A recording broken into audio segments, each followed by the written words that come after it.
Okay.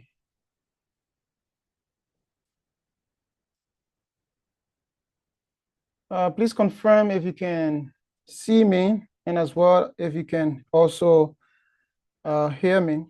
I would highly appreciate. You can either unmute yourself or you can send a message in the chat session. Yes, I can see you and hear you, sir. Okay, thank you so much, Honorable. Let's get started.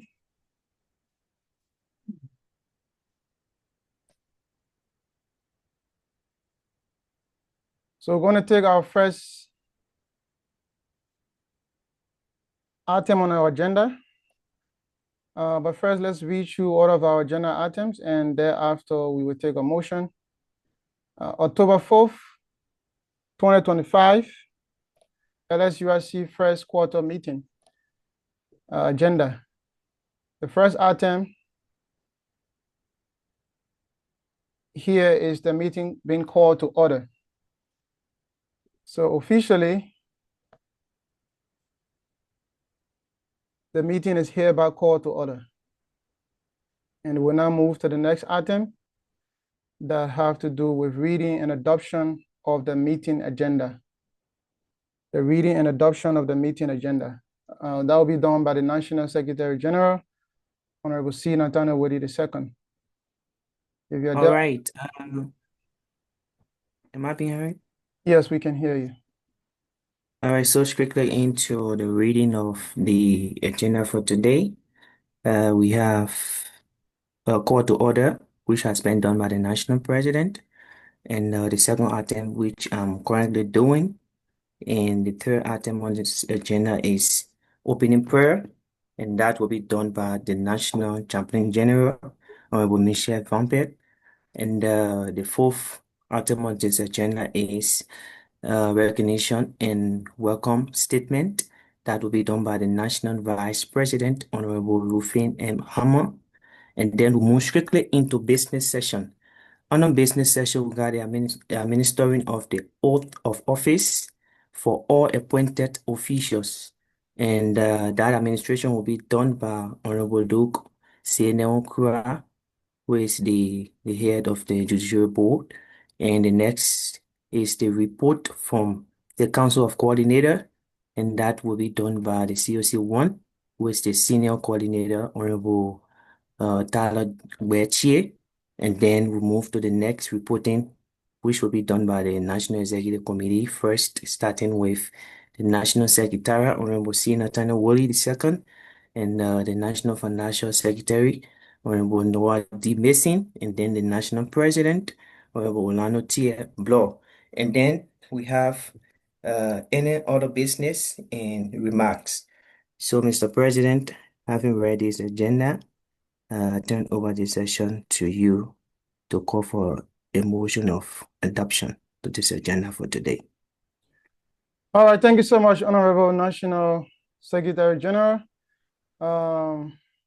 We have all listened to the reading of the agenda. Now we have to do the adoption of the agenda. So it is now before the body. If you have any motion, you can raise your motion of addition, subtraction, and thereafter we take a motion of adoption. If all is clear, the agenda was shared with the public. So I'm sure probably we are all basically read through the agenda items, and yet it was also read as well. Do we have any motion to add or subtract anything from the agenda item? If nothing to be added or subtracted, then we're going to take a motion of adoption to use this agenda as our working tools for today's meeting.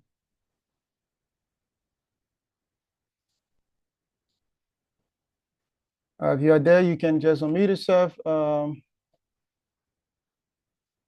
and do any of the following.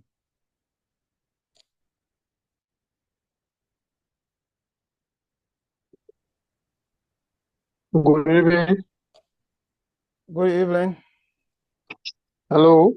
Yeah, hello. Please say your name. Okay, And, Daniel McNeil is my name.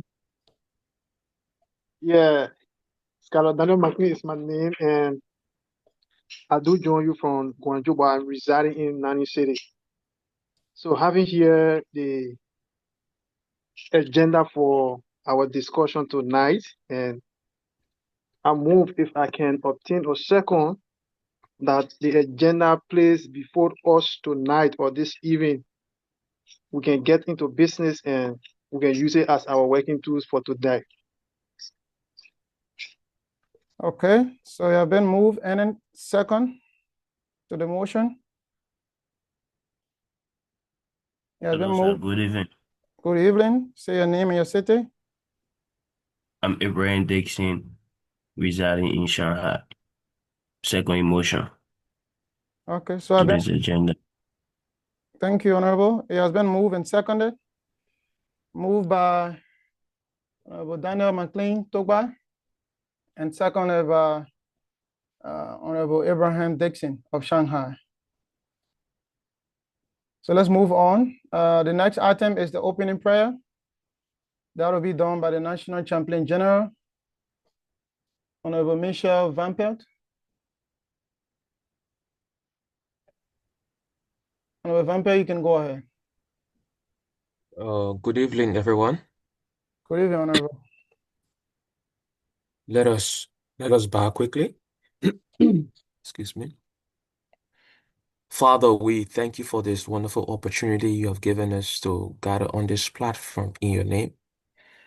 We pray that as we have come to reference you as God and Lord over this business, that you will grant us mercy and fill us with oneness, fill us with wisdom, that everything that will be discussed will come with divine comprehension, that the understanding of it will cut across every city, every province, every academic institution.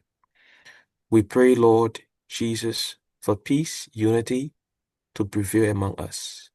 And that at the end of the day, we all will rejoice that you have been so good to us. In Jesus' mighty name. Amen. Amen, amen. Amen. Okay, so let's move on to the next agenda item. That is recognition and welcome statement. That will be done by the National Vice President, Honorable Rufin M. Hammer. I want to call out the M, but she will call it Manuel. You can go ahead. Okay, thank you, Honorable President. Good evening, LSUIC. Good evening. So by not saying anything, what happened? What's going on? They, Hello. they hearing you. All right, good. Okay, that is amazing. Good evening, LSUIC. So it Good is with evening. great pleasure. Yeah, thank you. Thank you for the response.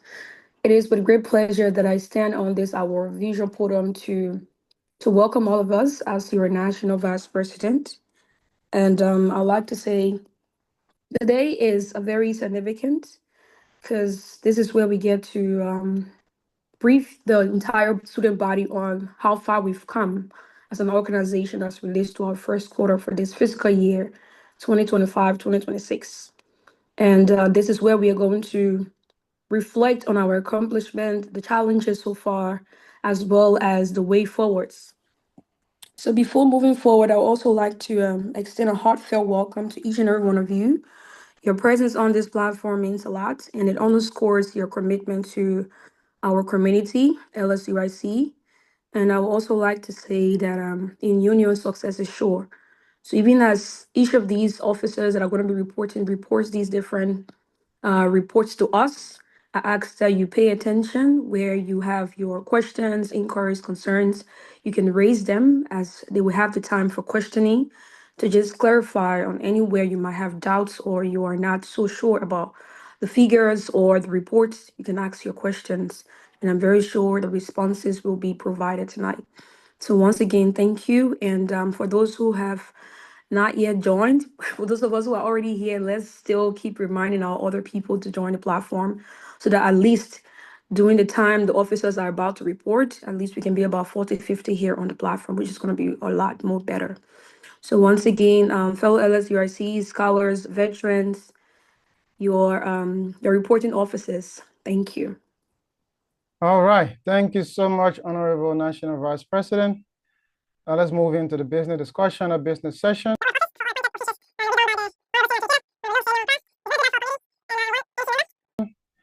That would be the administering the oath of office for all appointed officials, and it will be done by the Honorable Senior Adjudicator, Honorable Luke Senior Kra. He's going to do that for committee and one NEC member, as well as the Senate President report that came in a few hours ago, and I think he have agreed to also inject that into the ceremony. Honorable Luke, are you there? Can you unmute yourself? Let's hear you. Yes, Mr. President. All right, thank you so much. All committee members and Senate President and that of the one NEC member, Honorable Jenkins. If you are all there, please be on standby. I will turn it over now to Honorable Luke, who's going to draw through this session. Okay, Mr. President, thank you. Thank you, Mr. President. Can I be heard? Yes, we can hear you. Okay. So I want to know the scholars that will be taking the oath of office on the National Executive Committee, and then the general oath of office who will be taking it as well. I want to arrange ASAP. So for the NEC member, how many, please, Mr. President? Can you? Just one, Honorable Jenkins. Honorable Jenkins G. Wilson, National Deputy Secretary General. Okay. All right. So Honorable Jenkins, are you here? I'm here, sir. Okay. I'm trying to get my camera on, but it's not working. My gosh. Okay, so I don't want to give instruction to you to open your camera, but you can do that. That would be good because mine is not open. So yeah, thank you. All right, so you're going to take the oath of office. The oath is a sign of commitment to the union on what you're going to do, what you committed to doing, and then in the oath you're going to find out that contrary to the commitment you signed up for today, I mean, it is all clear in the law what happens next. So could you just raise up your right hand? All right, so you just repeat after me. So when I say I, you just fill that gap, your name. Okay? Okay. All right. Okay, so let's go. So I, Jenkins G. Wilson, having been elected, having been elected. Sorry, let's start over, please. So I, Jenkins G. Wilson, having been appointed to the NEC of LSUIC, do hereby in the name of God affirm that I will at all times be faithful and loyal to LSUIC and will support and uphold the principle of accountability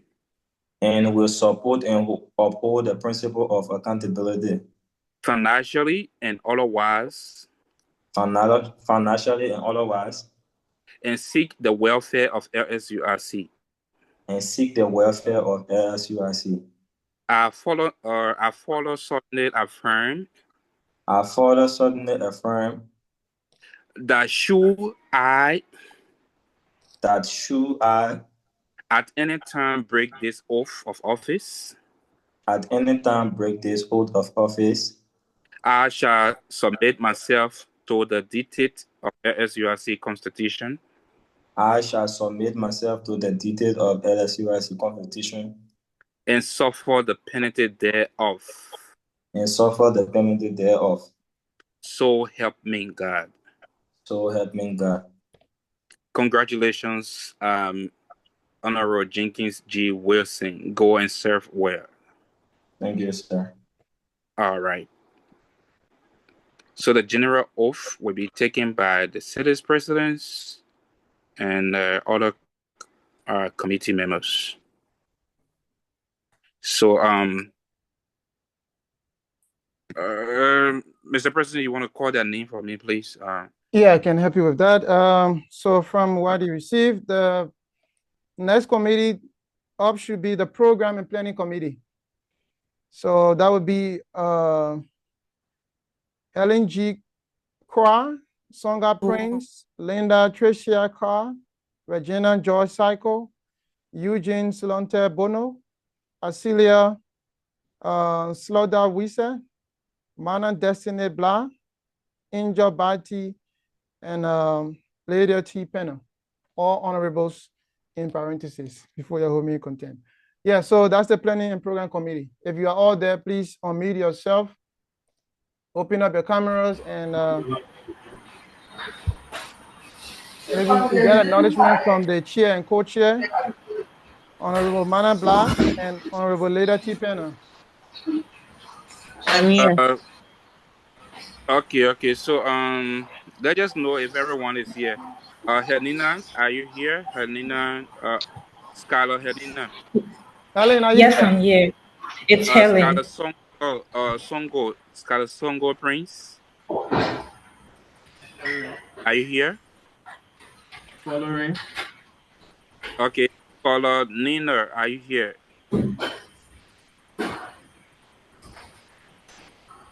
Lena Carr. Scholar Nina. Scholar Nina, who is Linda Carr, are you here? Regina? Just question mark to Nina. Okay. Regina, Scholar Regina. Regina George Cycle, are you here? Scholar Eugene Slonte. Yeah. I'm here. Okay. Scholar Asilia.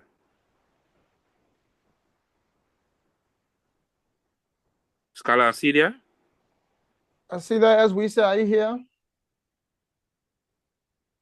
Scholar Mana.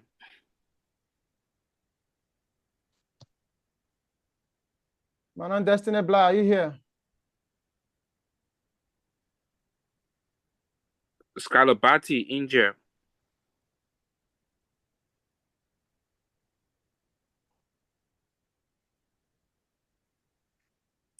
Scholar Penna. Yes, I'm here.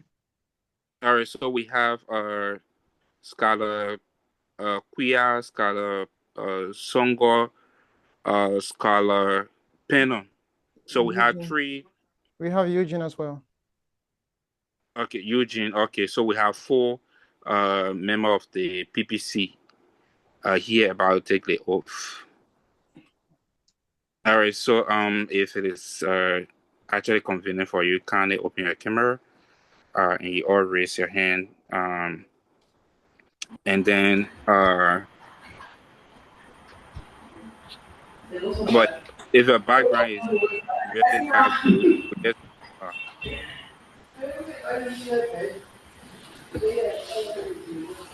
all right, so you're going to repeat after me. So where you have appointment as, you're going to call your name, and then appointed as, you're going to call your position appointed as.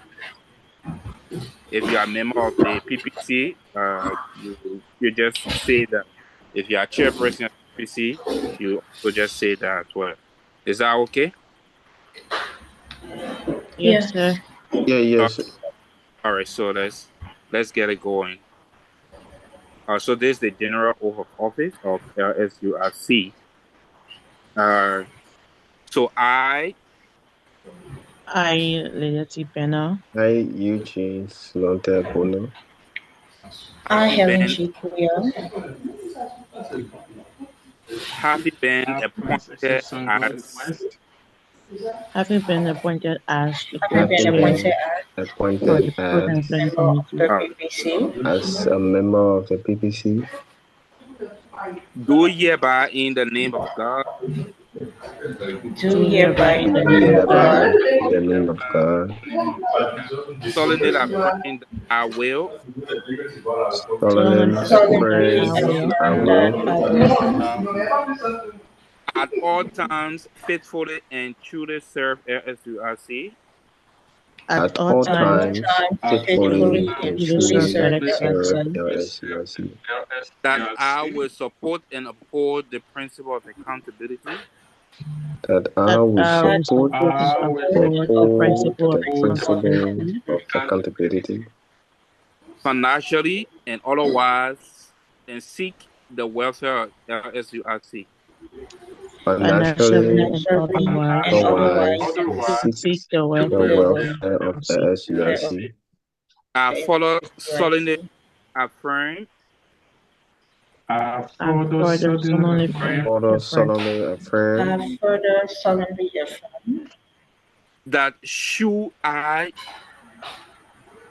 that should that I should I at any time break this oath of office, at at any any time break the times oath of break this office, oath of office, I shall submit myself to the dictate of LSUIC's constitution I shall submit submit myself myself to to the the dictates dictates of LSUIC, of SUIC Constitution and suffer the penalty thereof. and and suffer the suffer the penalty penalty thereof. thereof.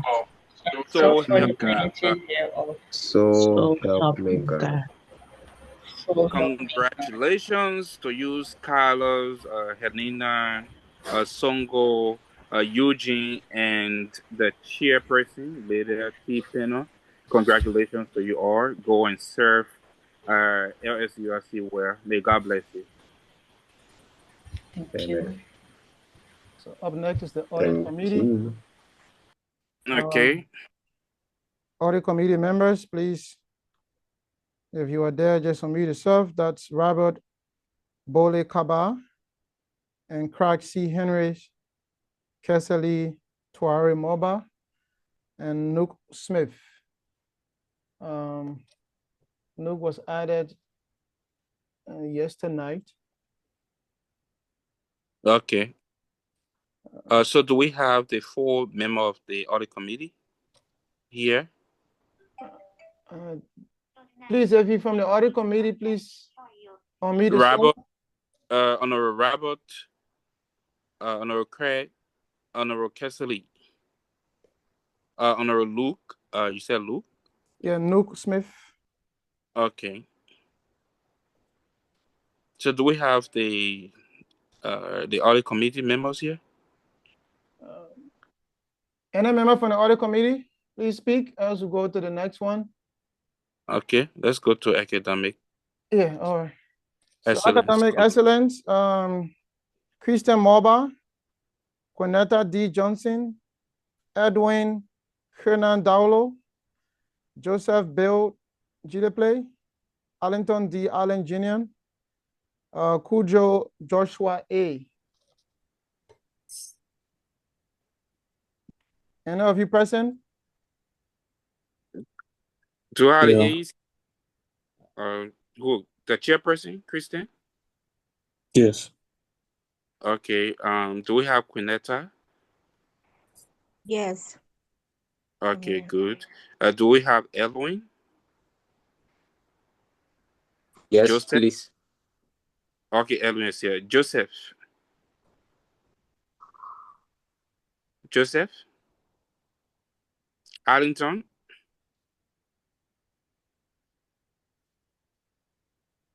Arlington? Kojo? All right, so we have 3 members of the AEC. Honorable Moba, Honorable Johnson, Honorable Dawodo. The other three are absent. All right, so we're going to follow the same. This is the general oath of office. So you're going to call your name and the position you were appointed to serve at LSUIC. So are you ready? Yes, sir. Okay. All right. So as tradition, just lift out your right hands, everyone.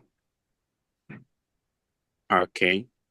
So here we go. I I, Edwin Olo, co-chairman of the Academic Excellence Committee. you fall in the show now. Oh, sir. Yeah, don't fall. Okay, so we're going to start over. You just call your name, and then after that, Okay. having been appointed as, then you call the position. Is that okay? Okay, sir. Yes, sir. Okay. All right. So let's go. I Edwin Dawodo, having been appointed as Having been appointed as chairman, co-chairman do hereby in the name of God do hereby in God the name of God, solemnly affirm that I will at all times solemnly affirm that I will at all times faithfully and truly serve LSUIC, faithfully and faithful truly serve LSUIC, as you are that seen, I will support and uphold the principle of accountability that I would support that I will support and and uphold uphold financially and otherwise, and seek the welfare of LSUIC. Financially and otherwise, financially and otherwise, and seek of the welfare of LSUIC. I solemnly affirm that I I further further solemnly affirm that should I at any time break this oath of office, should I at any time break this oath of office, I shall submit myself to the dictate of LSUIC's constitution I shall submit myself to the dictate of LSUIC's constitution and suffer the penalty thereof. and suffer the penalty thereof. Internet. And thereof. suffer the penalty thereof. Internet. So help me God. So help me God. All right, congratulations, Dr. Morva and your team. Please serve the union well. Congratulations. Did I hear the voice of Allington Allen? Yes, sir. Honorable Luke, do you have anything about? Apparently he can take his oath since he just joined. No, his voice was in the process. Okay, maybe you can go ahead separately. All right. If his voice was there, then if he took it, then it's okay. All right. I did, sir, but you still doing no problem.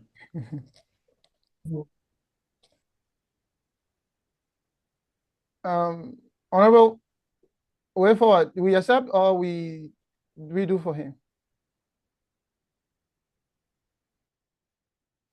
Honorable Luke? Can anybody hear me? Yeah. Okay. Honorable Luke, are you still there? All right. Honorable Luke, are you there? We can still see you online, but we cannot hear you. If you're still speaking, we cannot hear you. City President, Welfare Committee, please be on a standby. I think Honorable Luke you try to rejoin. Next should be the Welfare Committee, and that would be Alvin Tanu Kaula, Richelieu Nush Kado, Promise Pratt Morgan, K. Samuel Reed, and Charles W. Wisse. Is there anyone from the Welfare Committee present while we await Honorable Luke? I'm present, sir. Okay, let's K. Samuel Reed. Alvin Tanu Kaula, are you here? Richelieu Nush Kado, are you here? Promise Pratt Morgan, Charles W. Wisse. Okay, so Yeah, Promise Pratt Morgan. All right, just be on standby. You'll be called shortly. Let's wait the senior adjudicator to rejoin. So that's two persons from the Welfare Committee present. Honorable Reed, if you can please send a message in the group to your committee members to join, that would be great. They were all. Yes, sir. All right, thank you. I sent it. All right. Honorable Luke, are you back? Let me check WeChat and see if there's a problem. And the city president, please be on the standby as well. Let me try to get Honorable Luke.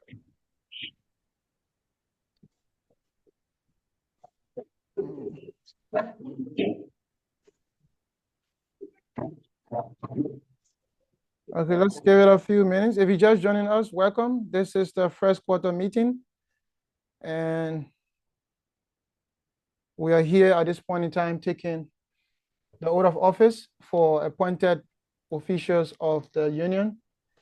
We have done the PPC, that's 4 persons. We also did the National Deputy Secretary General, and we just did the AEC. The audit committee was called, no one was available. But look, are you back?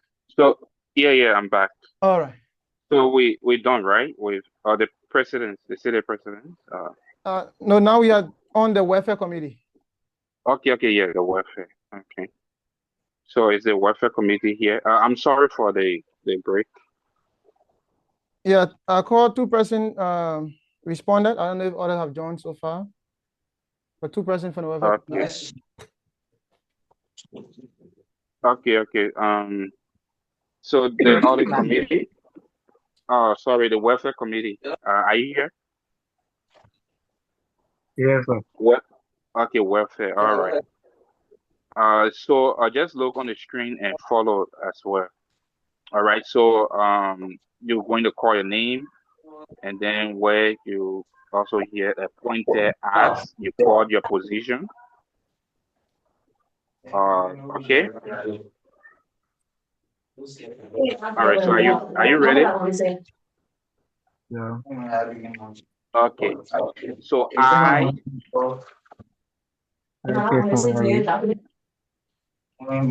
Having been appointed as. Having been appointed as Your position. Secretary of the National Committee. Do hereby in the name of God. Do hereby in the name of God. Solemnly affirm that I will at all times. Solemnly affirm that I will at all times. Faithfully and truly serve LSUIC.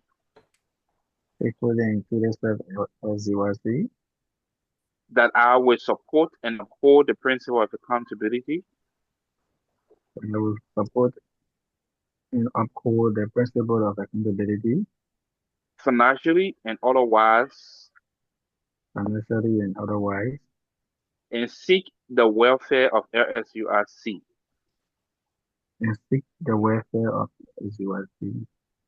I follow solemnly affirm that should I. I follow solemnly affirm that should I. At any time break this oath of office. At any time break this oath of office. I shall submit myself to the dictates of LSUIC's constitution. I shall submit myself to the dictates of LSUIC's Constitution, and suffer the penalty thereof. and suffer the penalty thereof. So help me God. So help me God. Congratulations, Honorable K. Samuel Red. Go and serve well. Thank you so much. Okay, all right, thank you. All right, so the last set of people that will be Senate President, do we have member of the Constitution Review Committee? Your result came in. Your result came in today and you're informed. CRC members, are you available? Honorable Bosco, Teddy Jara, Confidence S. Doe, Maxwell Dwell, X-Ray Vani. Yes, sir. Yes, sir. We're here. We're following. All right. Are you in a position to do the oath of office? Most definitely. All right. Honorable Luke, So we you only can. have. So we only have one, or Yeah, I here will the voice proceed. of one. That's the Okay. chairman. I think we can just proceed. Hello, Mr. Okay. President. Hello. Yeah, I'm Teddy Tonybar from Wayne City, and I joined the meeting not too long. All right, just wait. We are You not got on the Senate President yet. Just wait a minute. Okay, all right. Okay. Honorable Luke, you can go ahead. Okay. All right. Honorable Joshua. Yes, sir. Okay. All right. So the CRC, right? Yes, that's the Constitution Review Committee. Okay. All right. Thank you. So this is the general oath of office for appointed appointed as URC leaders or members. So we're going to start right away. So even if it's not convenient, behind the camera, you can just raise your raise your right hand. All Okay. right. Okay. So we go. I, Joshua Bosco Bava, having been appointed as the chairman for the Constitution Review Committee, do hereby in the name of God do hereby in the name of God solemnly affirm that I will at all times solemnly affirm that I will at all times faithfully and truly serve LSUIC, faithfully and truly serve LSUIC, that I will support and uphold the principle of accountability, that I will support and uphold the principle of accountability financially and otherwise, and seek the welfare of LSUIC. financially and otherwise, and seek the welfare of LSUIC. I further solemnly affirm that should I further solemnly affirm that should I at any time break this oath of office, at any time break this oath of office, I shall submit myself to the dictate of LSUIC's Constitution. I shall submit myself to the dictate of LSUIC's Constitution and suffer the penalty thereof. and suffer the penalty thereof. So help me God. So help me God. Congratulations, Honorable Buffer, Joshua. Congratulations. Thank you very much. Okay, so lastly, we will do the Senate President. There should be 15 of them from the list we got from the CDC. Okay. So let's see how many of them here. All right. Samson Dwell. Samson David Dwell from Xi'an. Adki Kawe from Xianyang. Emmanuel Ndolo. Jones Konja. Isaac Young from Nimbo. Antonin T. Dixon, Flomo Peter Guayan from Huan, Yes, sir. Jairus Rayleigh from Tajo, Azar Noah from Yichang, Ignatius Ba from Jinhua, Yep. Seka Emmanuel Jia from Changsha, Christian J. Lama from Zhengzhou, Geraldine N. Fala from Qingdao, David M. Smith from Guiyang, and Martina Beatrice Loa from Huzhou. Yes. Okay, so Mr. President, so we have three city presidents. So the remaining one can take that off later. So the one that are available can take that off. Okay. All right. So the three of you ready, right? Yeah. Okay. Yes. Okay. Okay, that's good. All right. So just follow the same path. You're gonna call your name, and where we have appointed as, you call your position as well. Okay. So Something what I can't do it. having been appointed as Having been appointed as Sion City President, do hereby in the name of God do hereby in the name of God solemnly affirm that I will at all times solemnly affirm that I will at all times faithfully and truly serve LSUIC faithfully and truly serve your LSUIC, that I will support and uphold the principle of accountability that I will support and uphold the principle of accountability financially and otherwise, and seek the welfare of LSUIC. and seek the welfare of LSUIC. I further solemnly affirm solemnly affirm that should I at any time break this oath of office, that should I at any time break this oath of office, I shall submit myself to the dictate of LSUIC's constitution. I shall submit myself to the dictates of the LSUIC constitutions and suffer the penalty thereof. And suffer the penalty thereof. So help me God. So help me God. Congratulations to you and your cities. We hope you're going to serve well. Go and serve well. Thank you. All right.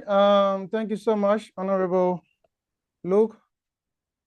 I saw the microphone of Jinhua City President Ignatius Ba. Can you please confirm if you were part of the process? Yes, I was. Okay. All right. So we have four cities presidents. Okay. All right. Yeah. Thank you so much, Honorable Luke.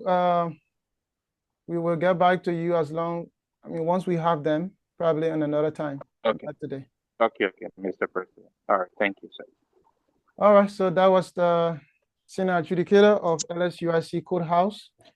So if you have case or any legal matter, he's the one you'll be taking it to. So you don't take oath of office and you reach to him and you say you are a city president and he can't remember doing oath of office for you, you have to explain yourself there.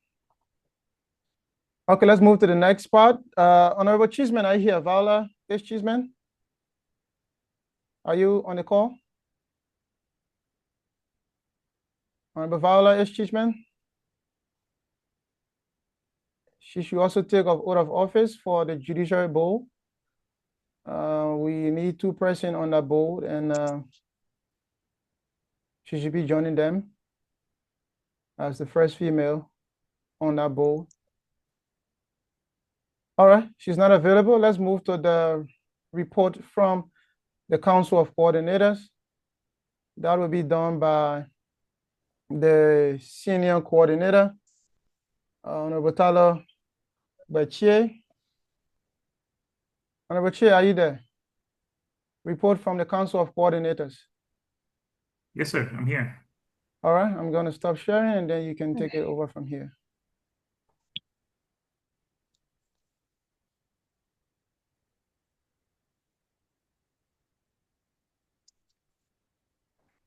Thanks a lot. Can I know how many minutes I have?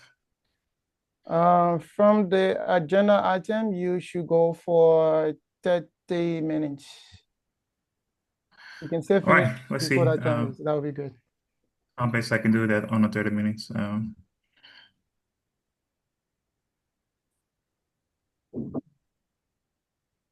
you guys see my screen? Yes, we can see it. All right. Ladies and gentlemen, welcome to the first quarter report of the State Council. This quarter report is holistically what the council has done thus far from the very point of which we were called upon and inducted into office by the Honorable Vice President, Honorable Ruthie M. Hamill. And I would like to go through what we have done over this period of time. So again, the Liberian Student Union in China, State Council of Coordinators, first quarter report, the fiscal year 2025-2026, and the reporting period is we consider from July 2027 when the president was inducted and up to October 1st. So this is the table of content for our presentation. I'm representing a body of 19 people, including the vice president who made it 20. Also, we have 19 provinces represented in the council. And we have the vice president who is the president of the council. So in this presentation, I will be going through the executive summary, introduction, General Assembly sittings, emergency meetings we had, confirmation hearings, key accomplishment, challenges encountered, way forward, and conclusion. Okay, so the State Council executive include that of the vice president, the national vice president, Honorable Ruthie M. Hamill. She serves as the president of the council. And we also have the other executives of the council, Honorable Tyler Bachie. I'm the one speaking, the senior coordinator. And we have Honorable Jolate Agata Flomo-Gwe, and she is the deputy senior coordinator referred to as COC2, and she's from Shanxi province. And that's the province she represents, by the way. And then we have Honorable Andrew Nassar Thompson. He is the Council Coordinating Secretary General, and he is from Beijing, a municipality that is represented as also a province. He is the president too for Beijing. So the executive summary of today's presentation covers the undertakings, the accomplishments, and challenges we've had just within this first quarter. And the key activities we've had for this first quarter was 3 meetings, our 3 council meetings. We have regular meeting every month. We refer to that as our assembly. And we had 2 emergency meetings, and we also facilitated confirmation hearing for appointees by the Honorable President, Honorable Orlando Tiablo. And with that, we also push forward and have some significant achievements. I refer to the first one, smooth transition for the Fifth Council. From the Fifth Council, rather, sorry. That was, we had a smooth transition and not a chaotic transition. Honorable Moses Kinfor, he presented everything that he had in his possession from the Fifth Council to the Sixth Council, and I have those things in my possession now. And we also had establishment of the standing committees, and that committee was these committees were established for the decentralization of the council so that the executives of the council cannot be the only one doing the work. And we also had our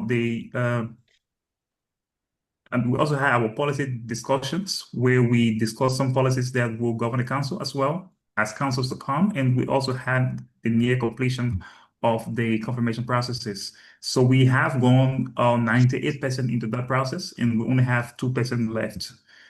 And further, we have the challenges that we faced and our commitment to upholding and overcoming those challenges. We faced scheduling conflicts and communication gap, but remain committed to strengthening the system. And those conflicts were all internal, and some of them were extended because some people never had time to be available for confirmation, and we will improve on that, ensuring efficiency. So the introduction, let me just give you a low cap. The mandate of the council is basically the State Council of Coordinators inducted on the 13th of August 2025 is mandated to coordinate and provide oversight of all activities of LSUIC, ensuring smooth operation across all arms of this honorable body. And this report mainly provides an honest assessment of our progress, our challenges encountered, and the path forward to strengthen service delivery to the student body. And we are now in total 19 members of the council, and the vice president made us 20. The General Assembly. So we've had 3 sittings. Okay, our first sitting was August 19. The second sitting was September 3rd, and our third sitting, the first sitting rather, was the October 1st, 2025. And to just move further, our first sitting was presided over by the Honorable Vice President herself, and we had a turnover ceremony of those documents from the Sixth Council, from the Fifth Council. We also had an overview of the council functions and responsibility. We had an election and swearing of executive members of the Sixth Council, and we also had orientation on the operational mandate of the council, and that was all done by our ever potent and strong Vice President. Okay, so our second general meeting was held on September 3rd, and that meeting was presided over by me, or Honorable Talibay Chair, and we had orientation, which we invited the Fifth Council Senior Coordinator, Honorable Moses King Flomo. We invited him to come and teach us the functions and how the council runs and how proceedings are being held. So the orientation on council procedures and confirmation hearings, he did that for us, and it was very, very okay. Many of us learned that day. And adoption of the Fifth Council Code of Conduct. So from the Fifth Council, we adopted the Single Code of Conduct, and it's open now for amendment and will be improved upon. The tutorial of LSUIC online workspace that was done by Honorable Willie, who is the National Secretary General of LSUIC, Nathaniel C. Willie, the second. And the next thing we had was a proof of financial allocations from Shanghai, and it's a Xinjiang, right? And we had the next thing we had was initiated discussion on a bill for visa renewal and tuition support. So those who come into the group promptly or urgently to ask for help, financial help, we are trying to find solution to that as well. And that's what this is all about. And we also have establishment of technical committees for decentralization. So the standing committees right now we have 6 standing committees in council for decentralization. And this standing committee include the Committee on Executive Evaluation. This committee will be held responsible to give an oversight of the executive of LSUIC. And we also have the Council Committee on City President's Evaluation. That committee will make sure to evaluate everything the city presidents would do. And we also have a Council Committee on Program and Planning.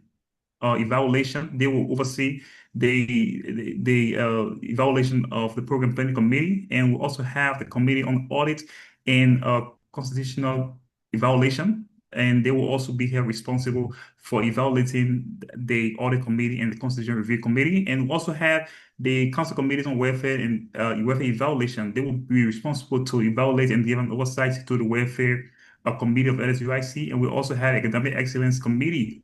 So as the more committees that will come in, we will create standing committees to have an oversight of their functions and the job they have done so far. So not to waste of time, these are all of the honorables who are heads of those committees. We have the Honorable COC2. She is the head of the Council Committee on Executive Evaluation. She will be responsible to bring us information and everything that the executives have been doing. We also have the Council Committee on City President. That will be done by the Honorable Mao. He is from Shanghai, the coordinator of Shanghai, Honorable Flomo Mao. And we have from Heilongjiang Province, we also have the coordinator who is responsible for the Council Committee on Program and Planning Evaluation, and that will be done by Honorable Celsus J. Joba. And we also have from Jiangsu Province, Honorable Alex Sana Domba Joe. He will be responsible for the Committee on Audit and Constitutional Review, Evaluation. And we also have Honorable John Tawe Twala. He is the coordinator for Xinjiang, and he will also be responsible for the Council Committee on Welfare Evaluation. And we also have the Council Committee on Economic Excellence Evaluation, and that will be done by Honorable Abet Benedict Wiawia. So next we have our third meeting. This meeting covered some very major things. We looked into the review of LSUIC draft budget. It was presented to us, and now it's now on a review by the council, and we are going back and forth with the financial team on some clarities. And we also have a review, successful progress update on confirmation hearings. That was also done during our meeting. We also had a review update from city coordinators on new city presidents, and we also had senior coordinators encourage unity, like resilience and commitment to student service. So that was just some of the agendas we had during that meeting. So we had emergency meetings, and the council convened meetings to address urgent matters too as well that are put before us. And that concern, the first meeting we had was on the 28th of this year, 2025, and that was an emergency orientation workshop, which was held on the deceased council procedures and confirmation processes, and that was done by the former senior coordinator of the Faith Council, Honorable Moses Kings for Flomo. So, and then we also convened an emergency meeting on September 8th, 2025 to deliberate on an appeal regarding the confirmation denier of one of the appointed judiciary board members, and the council upheld its decision to deny the appointee after reviewing the unsatisfactory letters that we had. And this is a detail into the summary. It says that the council deliberated on an appeal letter from the president's office regarding the confirmation denial of Honorable Dana M. Bangura, and it was resolved rather that the committee the appointee submit a formal apology letter. However, upon review, the council deemed the letter unsatisfactory, not an apology letter, and proceeded with the final decision to deny the appointee. However, 8 minutes before the final resolution was submitted to the president, we received a letter from the president of her withdrawal from the appointment process or the confirmation process too as well. So the confirmation hearing, we have done up to 98% of that, and these were the people that we actually at offices, and these are the dates we had a confirmation on. And I'll just skip that real quick and go to the key accomplishments. So, like I stated from the very start, the smooth transition was one of the key thing, because we know how chaotic the union was a few months ago, and we established our standing orders, and the initiation of policies to discuss further and bring some new ideas that will support the ideas of the president. Like I told my councilmen, I told them that yes, we are here to uphold and hold the executive responsible and every other committee responsible to serve the student very well, but we are also to support positive ideas within the union. If the president brings over an idea, or the NEC brings over an idea, or whatsoever committee brings over an idea, it's our obligation to look at the idea. If it is good enough, we support it so that the students can benefit from it too as well.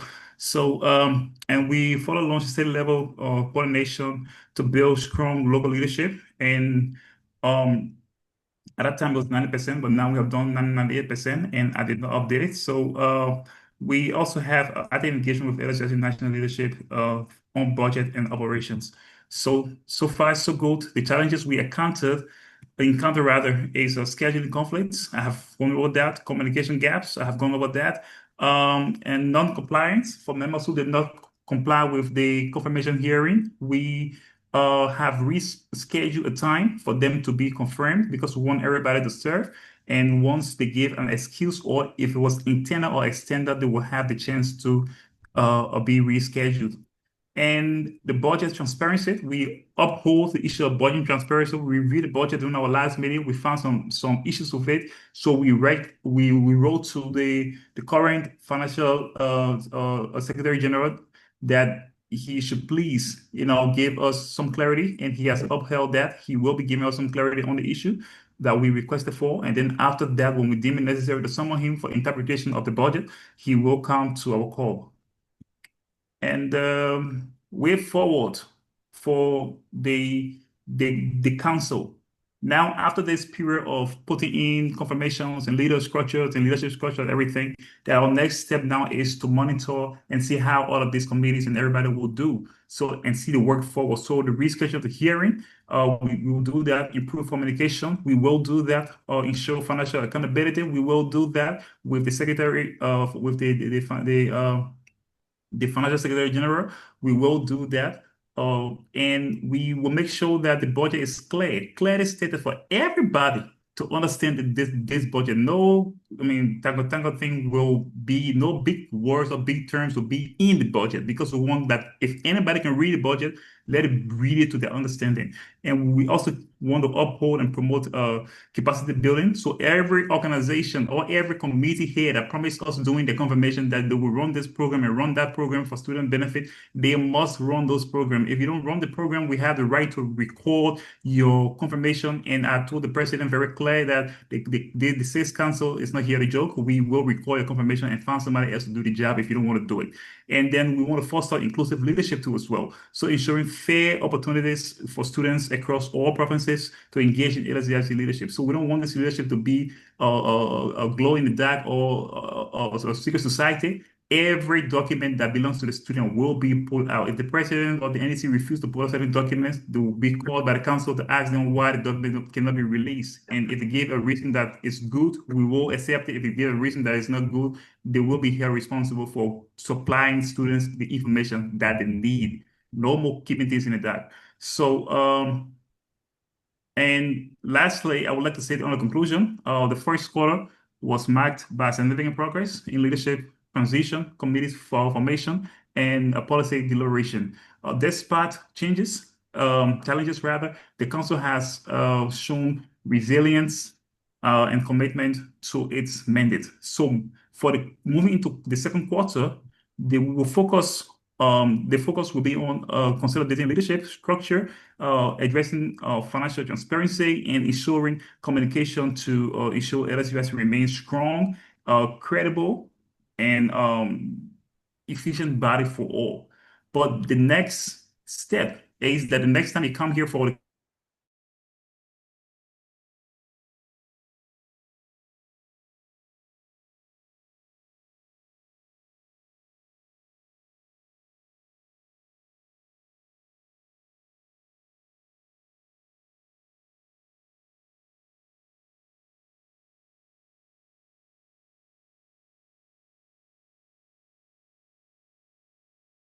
thing that, but it is not reflected in our report. It will be reflected in our quarter two report, because we want everybody to have the same opportunity to be able to present their ideas to the council. We question the idea, what they did in the city, before we can bring it to the general body. So that will be seen in our quarter two. So if you are from a city that hosted a meet and greet or some programs and it did not reflect in this report, it will be reflected in the quarter two report. And that I can promise you, since many cities have not held their meet and greet or other programs that they have for the first quarter yet. And on that note, this report was definitely approved by the entire body, and it was also signed by the Honorable the Honorable Coordinating Secretary General of the Council, Honorable Nasain Thompson, and attested by Honorable Jalate, Agada Flopakwe, the Deputy CM Coordinator, and approved by me, Honorable Talabuchi, the CM Coordinator. And we sent a copy to our Honorable National Vice President, Honorable Rufiem Mahamo, and to the public. This report will be released to the public. If you have any concerns, any question, any doubt in your mind that need to be clarified, please, I beg you, reach out to us and we will clarify. This council will clarify any doubts you have. And if you have data documentations from other arms of LSUIC that they might refuse to give out to you, reach out to us and we will summon that person who has refused to give you such documentation. So thank you, and I will now open the floor for Q&A. All right, so in an orderly manner, just use the feature of raising your hand. There is a react feature here on Zoom. You can just click on it, and then you will see something called raise hand. Once you do that, we'll recognize you to ask a question based on the report that was submitted by the COC through the COC1. Please use the feature of raising hand on Zoom, and then we will recognize you to do that. Is there anyone who have a question, concern, point of information, point of order, anything for the council report?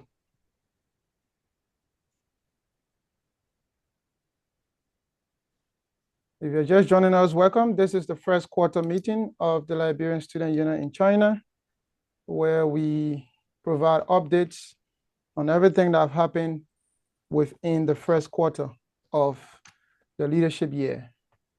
Do we have any question or concern? Let me check the comment section as well to see if there anything is there. Nothing is there so far. So it's currently 9:08.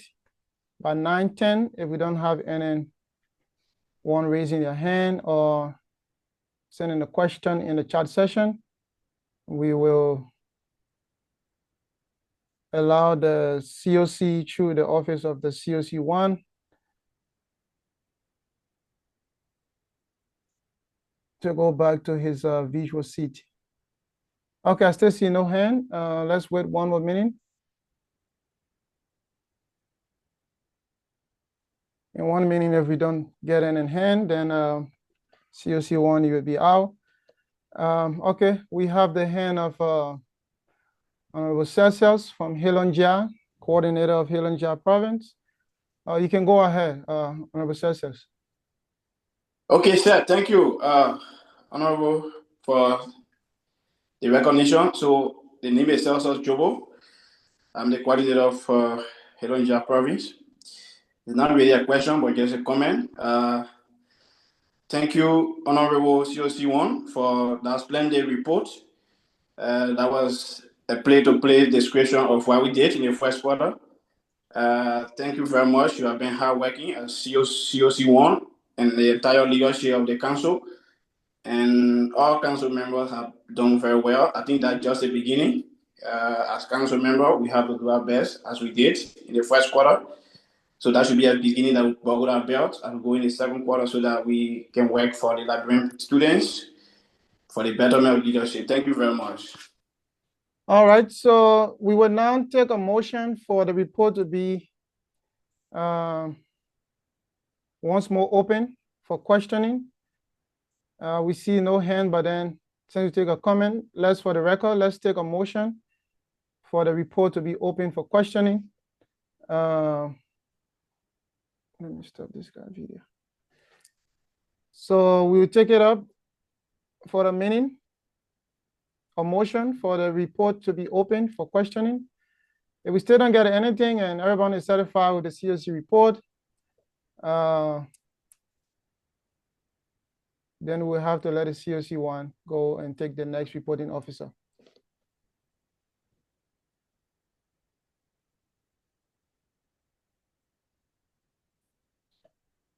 Okay. So we also maintain our motion of adaptation as well from the beginning, and we'll flow with that. All right, so whenever COC1, you can stop sharing and all right.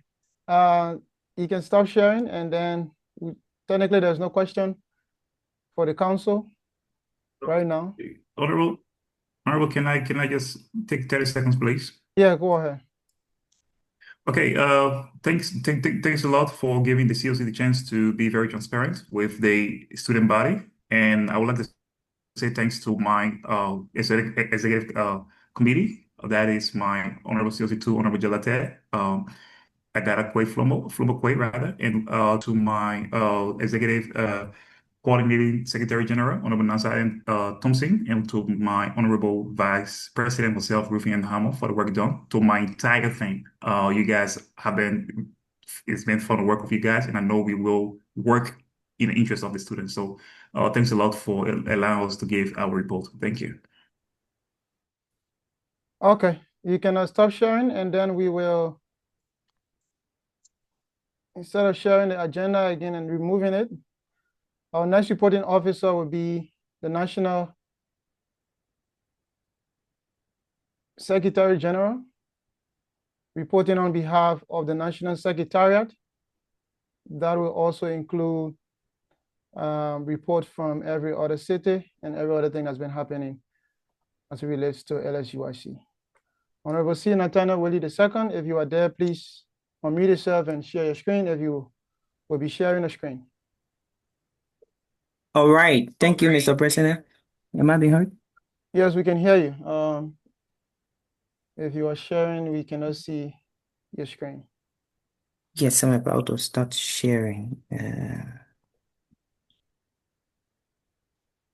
Okay, for other members that join from committees, we have already concluded on the part of oath of office. So those of you that weren't available from— Are you seeing my screen?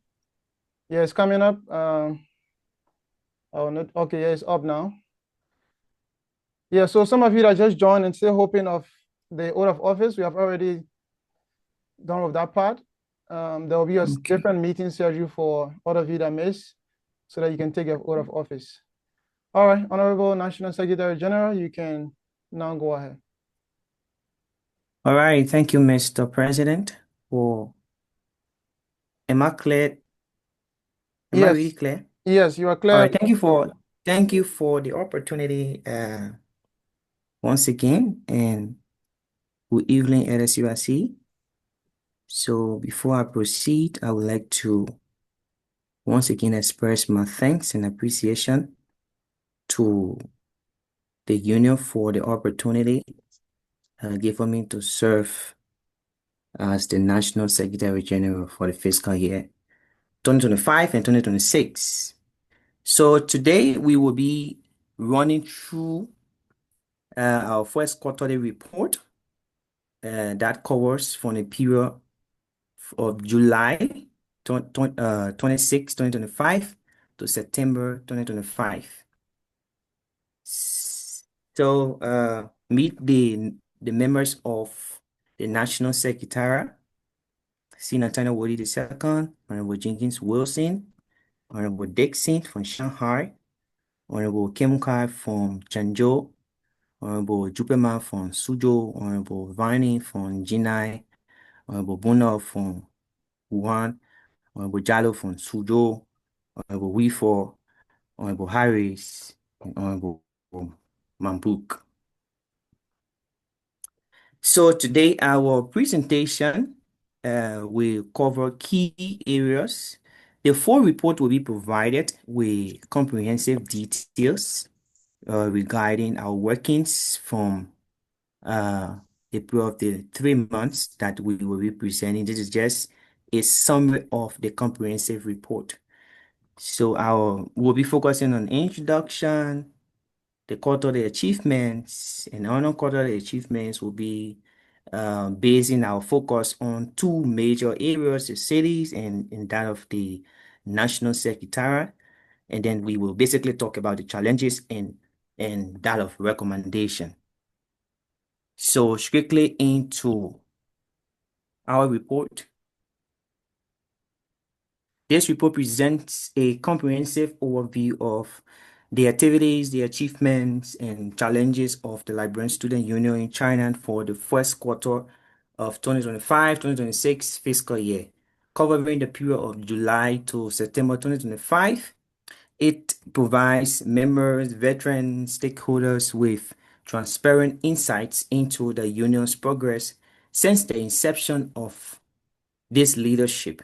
Key highlights is going to include the advancement of documentation system, the channels, the strength of communication system that we've built over time, the promotion of inclusive leadership that we promised the Liberian Student Union before taking over, the support from city level initiatives. And this report also going to underscore the union's unwavering commitment to accountability, transparency, sustainability, while we reflect on our promises that we made during the electoral period. So we move to our quarterly achievements from our various cities. So beginning with G9 City. So over the period of the first quarter, there are key achievements that we can point out to from the city of Jinai, ranging from their finalized key leadership appointments to their facilitated airport pickup and smooth transition of 12 new students. And their challenges were financial constraint, leadership vacancies, limited manpower. That is, because of the limited manpower, they delayed in hosting our welcoming ceremony for those newcomers. So, what are their strategies to address these challenges? They plan to introduce 1 month settlement period for new students. They plan to fill in the vacant leadership position to strengthen teamwork among leaders. And for the future outlook, they intend to organize the welcome back of new students, establish support for new students, and so forth. So we move to Shanghai Municipal. So during the period of the 3 months, Shanghai can point out a few achievements ranging from a completed full induction honoring President Mao Flomo, and then they celebrated academic achievement. 13 graduates were certificated, 4 leaders were honored during that period, and then they also got involved into some promotional activities to enhance unity, inclusiveness of their student union at Shanghai Municipality. And then those challenges or challenge was limited financial resources that really constrain their operational purposes or what they intend to achieve. And what are the future outlook? Okay, I'm so sorry. 1 minute, please. Let me take this thing off my screen. Okay. What are the future outlook? They intend to pursue fundings and partnership to introduce flexible students-friendly programming, improve digital communication platforms, and so much more. So we move to the next city that has to do with Suzhou City.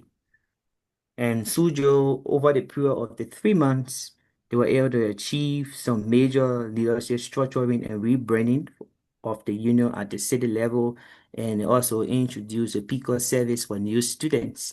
And they also welcomed 23 new students that helped the membership to grow up to 42 scholars at the level of Suzhou City. And then some challenges were limited resources for hosting newcomers, delay in organizing welcoming programs, and difficulties in getting students, especially to fill in the membership form at the national level, because most of these new students that come in, they are usually challenged with WeChat or getting a WeChat to be workable. So what are those strategies they intend to implement in mitigating those challenges? Some of those strategies they intend to encourage members and scholars to get their WeChat uncles to register with the union in terms of membership, and then encourage them to start paying their dues. And what they intend to do is to get involved with some initiative that will foster knowledge sharing initiative and so much more. And then for one city, over the period of the first quarter, they appointed campus coordinators across institutions, and they organized some pickup service for new students. They launched a campus visitation programs to improve communication, relationship, and the sense of belonging. And what are some of the challenges that they were faced with over the period of the first quarter? Low student participation, which is obvious across LSUIC in all city, and irregular due payments, limited fundraising capacity, and sustaining welfare initiatives. And what are the future outlook? They intend to expand welfare initiative, mentorship for academic support, career development. They also intend to foster deeper collaboration with other cities and to build strong institutional members. So then we move to the next city that has to do with Chenjo City. So at the level of Chenjo, what they achieved over the first quarter was a smooth leadership transition with a creation of operational committees. The arrival of committees support new students, smooth integration, and they also hosted a first meeting on September 13. And also they hosted a grand inauguration and back to school program on the 27th of September. What are the challenges? Financial constraint due to transition, heavy reliance on personal resources for student support, and balancing academic obligation with the union duties. And then what are the strategies to address these challenges? They intend to introduce a pre-arrival form for streamline onboarding, and they intend to develop transition handbook for future executives and diversify communication platform for inclusivity and sustainability. So then we move to Natron. Over the period of the first quarter, what can we account for Nanton City? Nanton organized a monthly general in-person meeting, which was very, very massive. It brought together students, and then they also addressed student welfare that has to do with accommodation, academic support. They created databases for new students to have the record of all students across the city, and they also working to ensure that members fill out the national membership form. And then what are the challenges? Limited financial resources, difficulty in engaging members, especially we all know that people are busy with their academic work. And then another challenge that they pointed out was limited collaboration with other students body in the city. And what Nature is doing or planning to do in addressing these challenges. So for their future outlook, they plan to launch fundraising activities, and they plan to adopt flexible meeting schedule and alternative virtual platforms. They plan to build a stronger partnership with students and organize student orientation for new students that just came in. So moving forward to our next city, Chenjo City. So over the period of our first quarter, what can we point out to for in terms of achievement across the city? They welcomed 2 new students. They hosted an initiative of outreach to all universities within the city. They have planned their upcoming meet and greet program to foster unity and networking, and then develop a detailed city plan with short and long-term strategies for engagement and growth. So what are those challenges that they are being confronted with? Some of those challenges are limited student engagement in leadership roles and low response for outreach efforts and the perception of barriers regarding union participation. And then what are the future outlook? The increased participation via the cultural event, academic support, and formal gatherings. They intend to initiate and then provide transportation assistance for outreach program. They plan to launch some awareness campaign and leadership or capacity training. They also plan to implement some gradual leadership transition for sustainability. So for Koyan City, so what can we point out to in terms of achievement over the period of the first quarter? So at the level of Koyan City, they were able to design and launch their official union's logo, reinforcing unity and identity. And they were able to also establish a reception and settlement committee for new students and welcome 3 new students with smooth integration into campus life. What are their future outlook?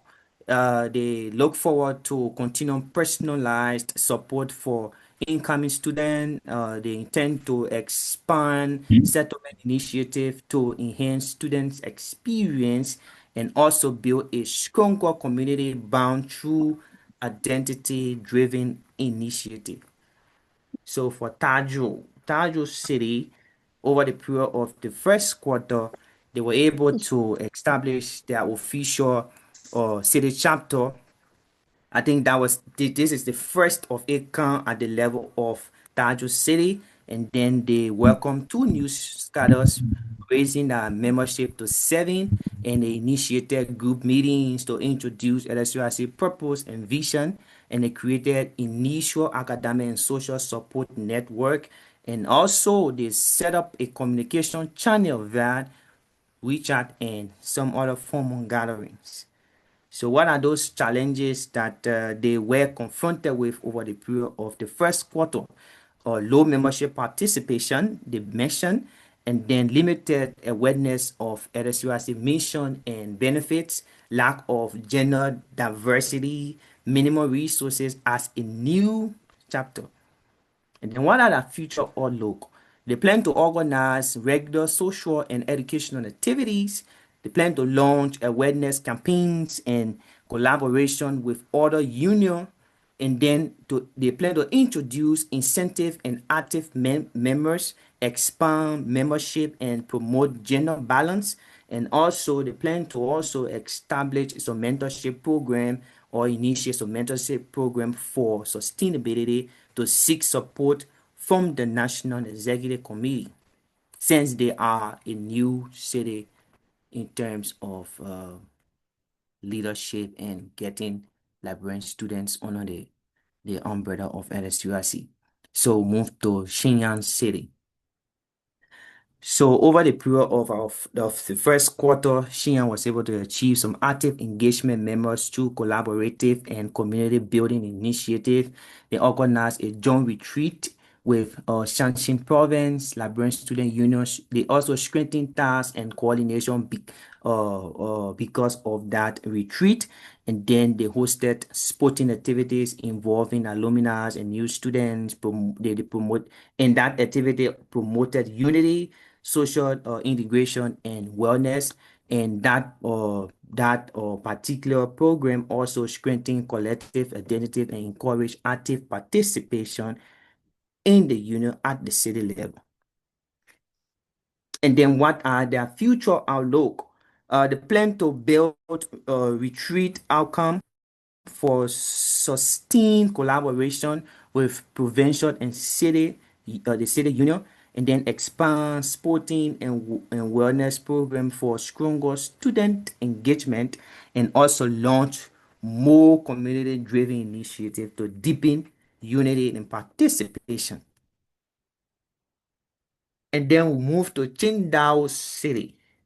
what can we account for over the period of the first quarter at the level of Qingdao City? At the level of Qingdao City, they were able to welcome 5 new students and supported them in terms of university registration, medical checkup, WeChat and Alipay setup, filling in LSUIC membership form at the national level, and they hosted their official back to school program on September 13th. And that program really contributed towards networking and community building. And also, they grew their membership to 17 active members. So right now, they can account for 2 master students and 15 bachelor students. And then we look at, take a look at their future outlook. They plan to launch mentorship program and organize academic and social activity to boost engagement, and also strengthen communication channel for prompt student support. And they also plan to expand their membership and encourage due compliance, promote participation, unity, and stronger student support system. So we take a look at Cultural City. Cultural City. So what can we also account for in terms of achievement at the level of Cultural City? At the level of Cultural City, they begin unifying Liberian students in Cultural City under one umbrella, and they successfully organized the first general meeting on September 19th. And then they appointed the city secretary general on September 7th to promote inclusive leadership. And then for their future outlook, they intend to strengthen student engagement through regular meetings, activities to expand leadership team to support growth, foster unity, inclusiveness, and active participation among members. So we move to Xi'an City. So over the period of the 3 months, this city was able to achieve their independence celebration, which was hosted on the 26th of July. And then they hosted a welcome back social gathering that was the 6th of September, and also new student pickup service that ran from August 21st to September 15th, and also hosted a soccer match on the 20th of September. And what were those impact of all of the programs I just mentioned? Those programs strengthen community bonds and encourage participation to enhance the experience of students. And then we move to the next city. I think I also I mentioned Kujo City. I mentioned this already. So we move to Wenzhou City. Wenzhou City, over the period of the 3 months, they were able to organize the new student pickup assistant, and then they hosted a first acquaintance meeting where scholars met, greeted, and socialized. And that meeting really fostered unity among the members at the level of the city. And right now, the membership has grown to 19 registered scholars in Wenzhou City. And then what was the impact of those initiatives or achievements in enhanced student engagement and community bonding? So we move to one of the popular city that we refer to as Suzhou City, the one with the X. So over the period of our first quarter, Suzhou City hosted, they were able to achieve an operation rebrand Suzhou. And that operation led to them achieving their official logo development that symbolized unity and shared purpose, and connected and united students through online meetings and programs, and then appointed 15 officials at the level of the city to serve the union in diverse capacity. And then they hosted one of the talk about program that we call Meet the Gallery, and that program was hosted on the 27th of September. And right now they have 35 new and existing students. They had 35 new and existing students that attended that program, which was very, very massive. And then what are their challenges? The lack of budgetary support from the National Executive Committee, and some students are reluctant to join the union, which we see on a daily basis, and no financial turnover report from the past leadership. And then what is the recommendation they are putting forward is that NEC should provide a more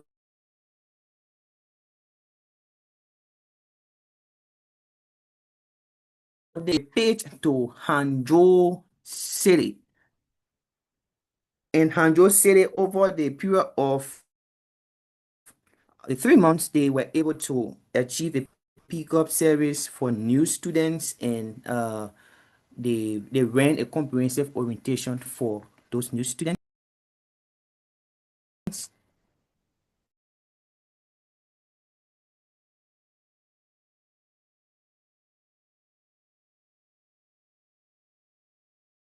Constraint and communication gap.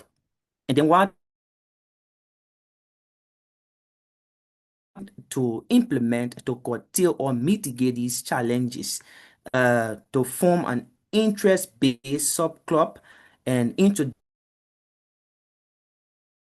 members of the month stream, and then improve one-on-one communication where they will delegate tasks to committees or share some quarterly calendars to just get their members captivated to give their time and services to the union at the level of Su or Hangzhou City. So what are the future outlook? They plan to initiate some partnership with African Student Association or organize some skill building workshop. So we move to Nanjing City.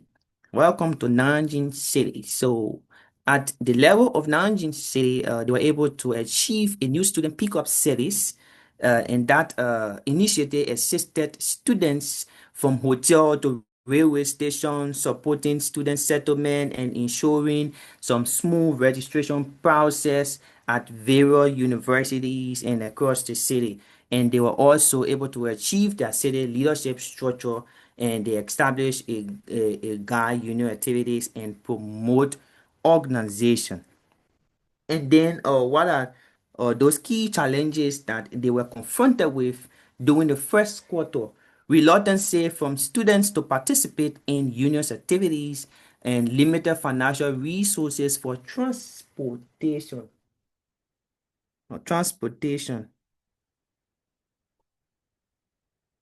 Should I put my camera on? Yes, Hello. sir. You're supposed to do that also. Oh, I thought my camera was on. I'm I'm so sorry. we have to see your background. You can go ahead. You can go All ahead. right. We are ready. I think it's on now, right? Yeah, it's on. We can see you. Okay, thank you. I'm so sorry about that. So at the level of Nanjing City, what are their future outlook? They plan to organize a general meeting and meet and greet welcome ceremony. They plan to collaborate with the national president to encourage student participation at the level of the city. So we move to Guiyang City. What do we have for the people of Guiyang? So at the level of Guiyang, they were able to point out a few achievements ranging from creating an organizing platform for Liberian students across Guiyang, and student engagement from uniting students from different university, and then they were able to raise awareness. I think because they are a new city that just probably joining the union or asking to be corrected anyway, so they have to do a lot of work, and I think they are doing a very tremendous work at the level of the city. So what are those challenges that they are confronted with? Limited human resources, communication gap between university and balancing academic responsibility with leadership duties. So their future outlook to expand the membership citywide and build partnership with other African and international students group, and then to organize academic and cultural event and so much more. So now we want to take a look at the National Secretary. What have we been doing over the period of the 3 months since we took over? So as part of our campaign promise to modernize and professionalize the operation of Liberian Student Union in China, we have made significant progress in digitalizing and strengthening communication. This effort is aimed at improving efficiency, visibility, and credibility both within the union and externally. So a key milestone was we were able to achieve, ranging from branding the official documents that has to do with letterheads or branding flyers and all communication going in and out of the city. And through this rebranding initiative, we were able to rebrand a lot of city across the union letterheads. We were also able to develop their logos. And right now, I think if we are paying attention to the union activities, we can see a difference in all of our contents and in terms of documentation, logos, and what have you. We see that it reflects LSUIC on all levels, ranging from coders to customers and whatever it is. We see a very unique content that goes across our platforms in and out of LSUIC. So now you can take a look from the past letterhead to the current letterhead. I think there is a very big difference. We see something very tremendous and extraordinary, and that's something that we promised to have done during our campaign time, and we are doing it.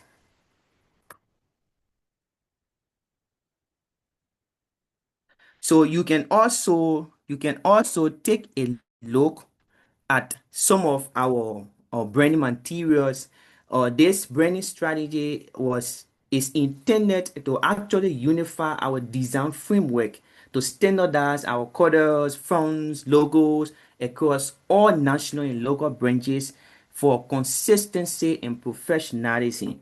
Because when you talk about LSUIC, people should be able to point out to something that shows difference, something that every corner you go across China, in and out of China, once you see a flyer, you know that this flyer is for LSUIC or is from LSUIC.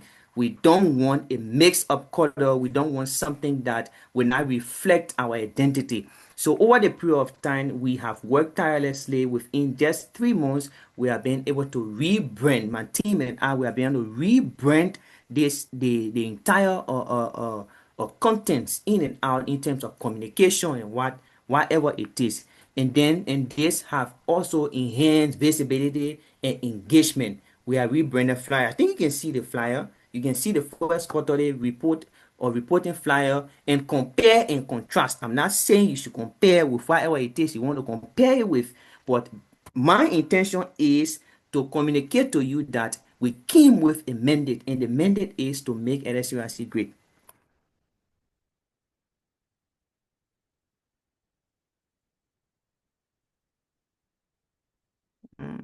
What's happening? Am I being heard?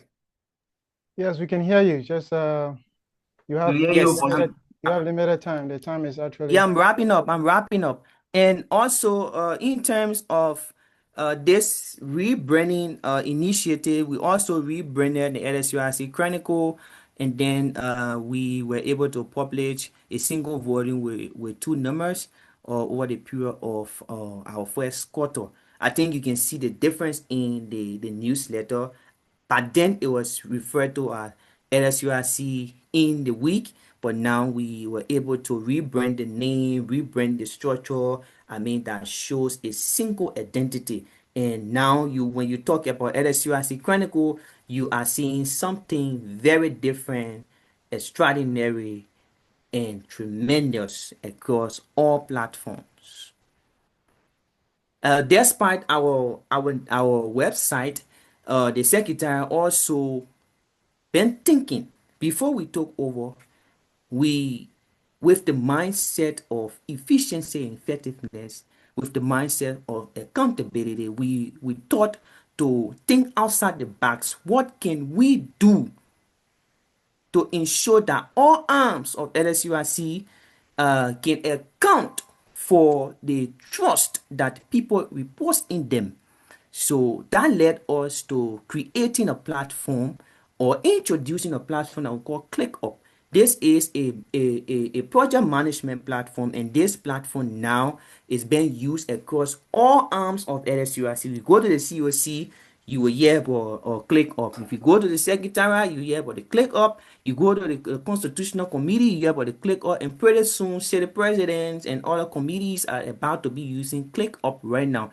And what this platform does, this platform or enhance or efficiency and effectiveness, ensure that all city presidents live up to their task or their functionality. Because we've seen over the period of time that people come to leadership just for the position and not to work. And that time, gone are those days. This time we are in, when you take up a position, you work.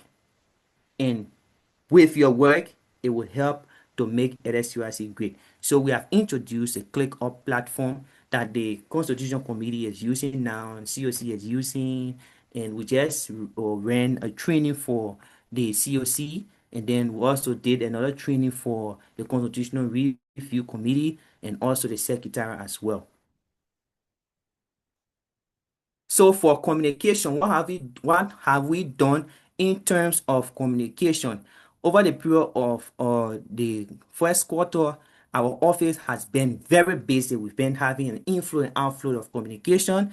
And for letter of appointment, we experienced an outflow of 100 plus communication going out of our office. And then for responses that came from all arms of the, especially the COC, banging at our door 24/7 with communications. I think you can just see the statistic here. We had approximately 10 plus going out of our office to the COC and coming from COC to our office, and other letter from scholars trying to inquire a lot of things through our office. So we've been very busy over the period of the 3 months, and thanks to my team of hardworking and brilliant people that help to make this job very easy and exciting. So this is a WeChat platform details or statistics. So we were able to get full control of this platform, except for LSUIC official 2021 and 2022 that we have not inherited yet. Apart from that, all other platforms are under our control. So for the Facebook platform, right now we have not inherited the other platform that was used by the past leadership. We were able to inherit the very first platform, and thanks to Honorable Whitfield, who in his wisdom were able to turn over that platform to us. And right now we have seen the engagement on that platform have significantly increased. I think you can see the statistics here in terms of the net follower and that they view on a daily basis. So in terms of leadership of inclusion, because we promised leadership of inclusion, and then I think my secretary Sorry for interjecting, Honorable National Secretary General. We have limited time, so if you say the comprehensive report will be shared in the group, maybe you can try to speed up. Yes, I'm clamoring already, Mr. President. You know, I have to report on almost 19 cities. So I think due diligence should be given the secretary so that we can be able to present within time, because you don't expect us to present a report of 19 plus city and all other workings for the secretary within just 10 minutes. So when we promise leadership of inclusion, we have introduced a kind of leadership model that we call inclusive leadership model. And right now in the secretariat, we have people who have been designated roles and responsibility to execute tasks. I think if you can bear me witness, you'll see some other secretary general posting on the platform some other information. That is our intent when it comes to leadership. It's not about who do this and who do that, who take the glory. It's about us. That's why if you take a look at all of our communication, it is not signed by C. Nathaniel Woody II. It's always signed by the National Secretarial Office of the Secretariat. That is leadership of inclusion. It's not about who do the job. It is about us doing the job. So we have achieved leadership of inclusion. You can go and read the comprehensive report. So within the leadership of inclusion, we were also able to introduce business registration to give us other scholars who are doing business across China the opportunity to do their business as usual. So within a period of 3 months, we saw like 4 scholars who have registered their business. 1 is incomplete to be completed at any point in time, and the other 3 have completed their business registration. So, and you can see the pictures here. We gave them operational certificate and also business lesson. So that is what we call rebranding. We talk about rebranding. So for fun, over the period of the first quarter, we saw a fund of 33 people coming in, and thanks to those people for contributing to our national budget. So the total fund we can point out to is like 267 RMB, and out of the 267 RMB, we saw 144 RMB coming in, and we get 123 RMB balance. So this is the membership statistics for the first quarter. So we have 44 scholars that are filled in the membership via the website. So we also encourage you to please ensure that you fill in the membership form. So these are the details in terms of age distribution, gender distribution, and so much more. So you can just see all of these graphs. So what are the challenges of the National Secretariat?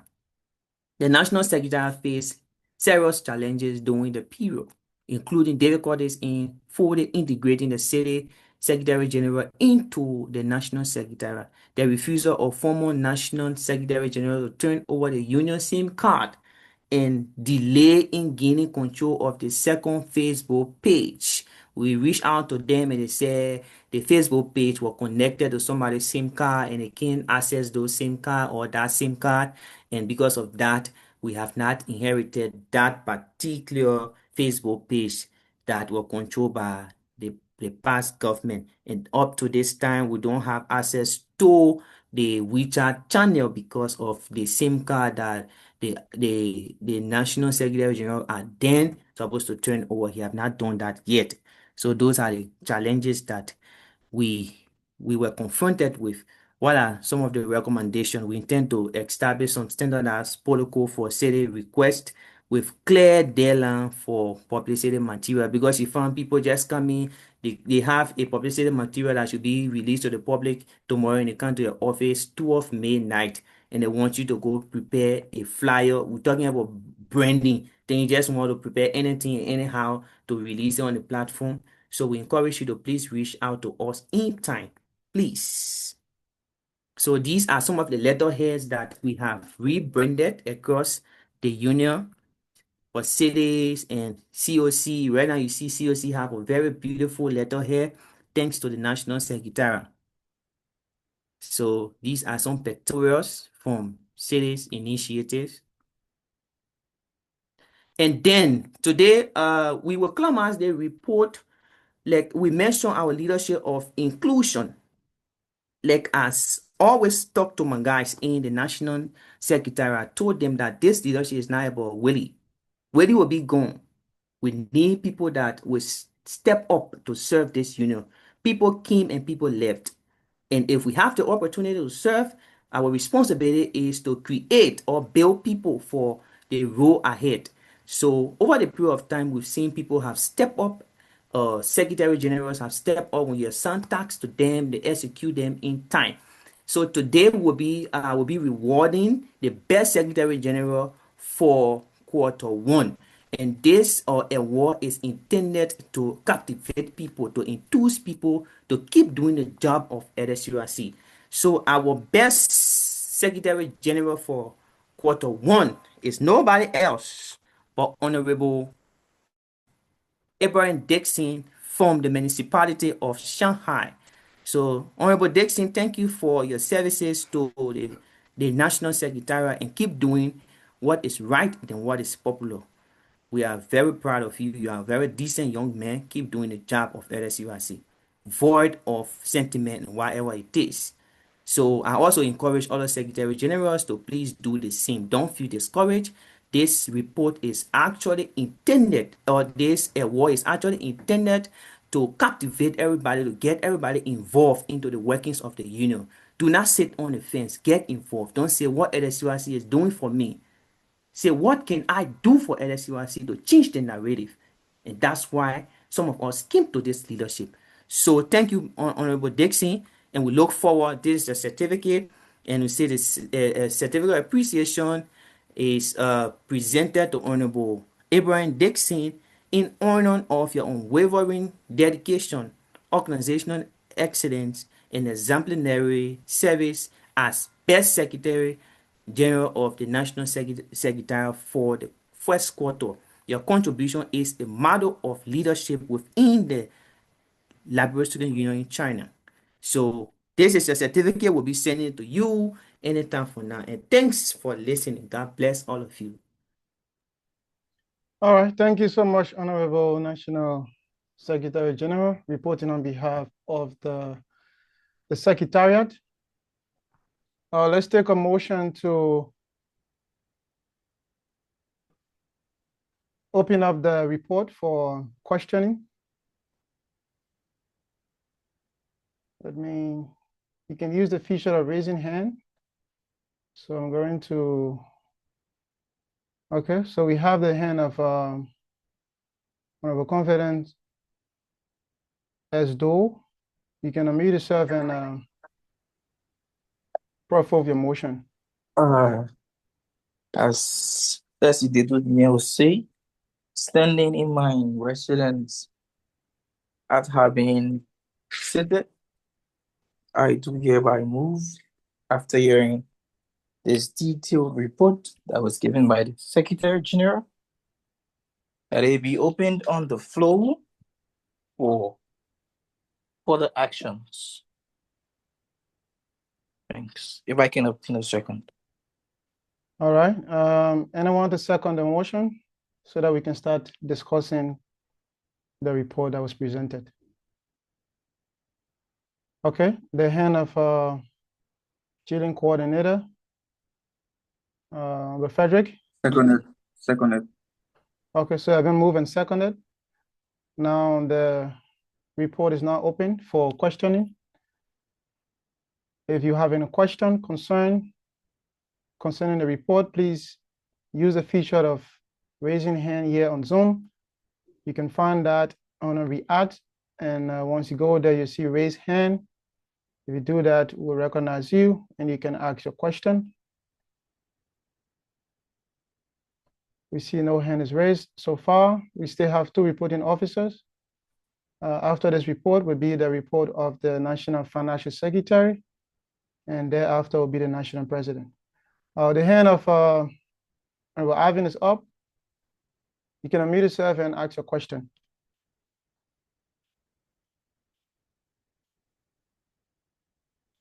You're still muted. Ivan, you're still muted. Your hand is raised. If that was a mistake, Yeah. Yeah, you can go on. Yeah, hello, you can go on. Okay, thank you very so much for giving me the opportunity. I would like to say big congratulations to the Honorable man for that brilliant presentation of our first quarter. We want to say keep up the good work, because that is the reason why we were called on board. Sure. My concern here had to do with the SIM card issue. Uh, according to your presentation, you said we are finding it difficult to get the SIM card from the previous administration.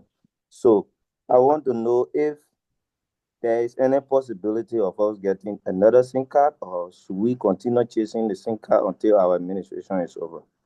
Thank you. All right, so Honorable Willie, you can respond to the question. I didn't get the question clearly. Can you Concerning the use it SIM again? card, will you still keep requesting the SIM card, or do you have any plan of buying a new SIM card? As per our constitution, the assets of the union should be turned over. So if a past leader cannot turn over the asset, and then we exert all necessary efforts in getting those assets, and it cannot, or it did not achieve, or weren't achieved, we will take the legal steps. Yeah, and then the SIM card cannot store our workings. We will find an alternative to get things done, but we will just take the legal means in getting it, because it's not your property, it's for the union. Thank you. All right. Another person have a question? Please raise your hand and let's take it quickly. We are running out of time. We still have 2 reporting officers. After here, we'll be going into the financial matters to understand if your dues were actually captured and probably what's the financial position of the union. So I see no hand is up. Okay, the hand of Honorable Bavo is up. You can unmute yourself and ask a question. Okay, thank you very much, Honorable Willie, for your presentation. So just to stay on the topic of the union assets, my concern is with the platforms, right? So these platforms that were created in the past, some may say they were doing the union a favor because they use their own resources to create general platforms or workspace that information could be deliberated, right? Or could be shared. And fast forward, now to turn those things over, they have become problems, as we've seen in the most recent past. So I'd like to know what's the mechanism this present secretariat, is going to put in place to get ahead of those things, and also if maybe the leadership is prepared to get a general, maybe for example, we say SIM card, like the website thing. I know that from the website, the leadership created things like general email, public emails, and things. So those ones are not attached to an individual. So for things like Facebook and other social media platforms, we'd just like to know, probably you can just clarify a little bit how the secretariat plan to proceed with those ones so that they cannot be personalized or attached to individual that they say they were doing the union a favor. Because if I heard you right, you talk about legal channels and other things. It's always good to go legal, but if we go too legal, we might get the union into some money problems or deficit. And one may ask who will pay for those legal, disputes and things like that. So I just like to know with regard to moving forward, what's the way forward? All right, so thank you for that brilliant question. So when we talk about legal, let me just make the clarity. It doesn't require us paying money.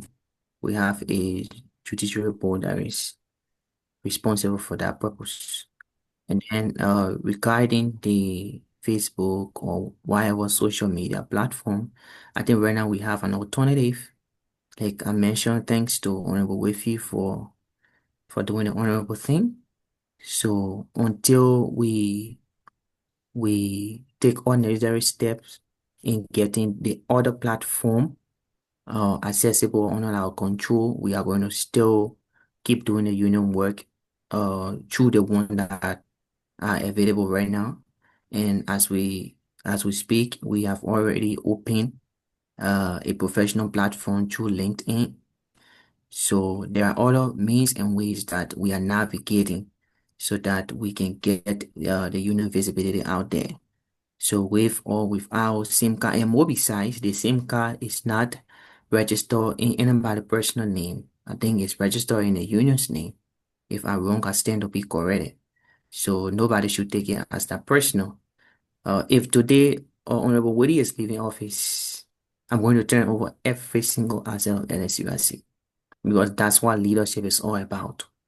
Yeah, but with or without that, we'll still navigate other ways or alternative to get the job done. I hope that answers your question. Okay, so we see no other hand has been raised. If nothing else to be said on the report. Yes, just 1 second, please. With the legal thing, you said the JB, which of course we know that is the highest decision-making body, and the decisions are finding and binding on all members. But what I meant to say was, for those that, let's say, graduated or left China, right? It happened in the past. Some people just left. The JB cannot do anything to them. They just go with it, and that's it. Forever done, dusted. JB does not have jurisdiction beyond that. So in cases like that, it just went, and a lot of new platforms being created. When you go, you see so many LSUIC platforms, and now we have one that is we have some that are active, right? So that's the point of the legality I was coming from. But moving forward, I trust the secretary will do what he can to just curb those challenges and those things from leaders just going scot-free without any repercussions because they feel maybe they're not in the union no more. Yeah, you're right about. Thank you. Thank you for that. All right, so let's take a motion of acceptance of this report so that it can be archived into LSUIC storage. And a motion to accept this report as we try to bring in the next reporting officer. Honorable Doe, do you want to do that as you open it? A motion to accept this report. We have asked a question. Okay, yeah, you can go ahead, Honorable Doe. Okay, so I make the motion again. Having carefully listened to the report being opened and scrutinized by this honorable body, I do hereby move that the report be accepted and added to LSUIC digital platform or digital archive, if we can put it like that, for further reference. That in the next 2 weeks, I can request for it online and I can see it if it's accepted. All right, and then you want to second the motion? Does anyone want to second the motion to accept this report? Second, my teacher. All right, thank you all so much. Honorable National Secretary General, thank you for reporting. We'll now bid you farewell as you leave the visual podium. Our next reporting officer is the National Financial Secretary, Honorable Noah D. Mason. If you are there, please unmute yourself and probably confirm your availability and also share your screen. I'm available. Okay, you can go ahead now.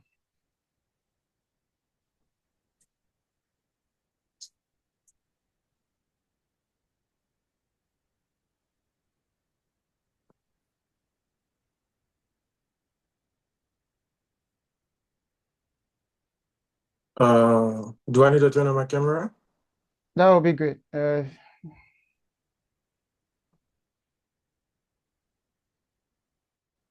Okay.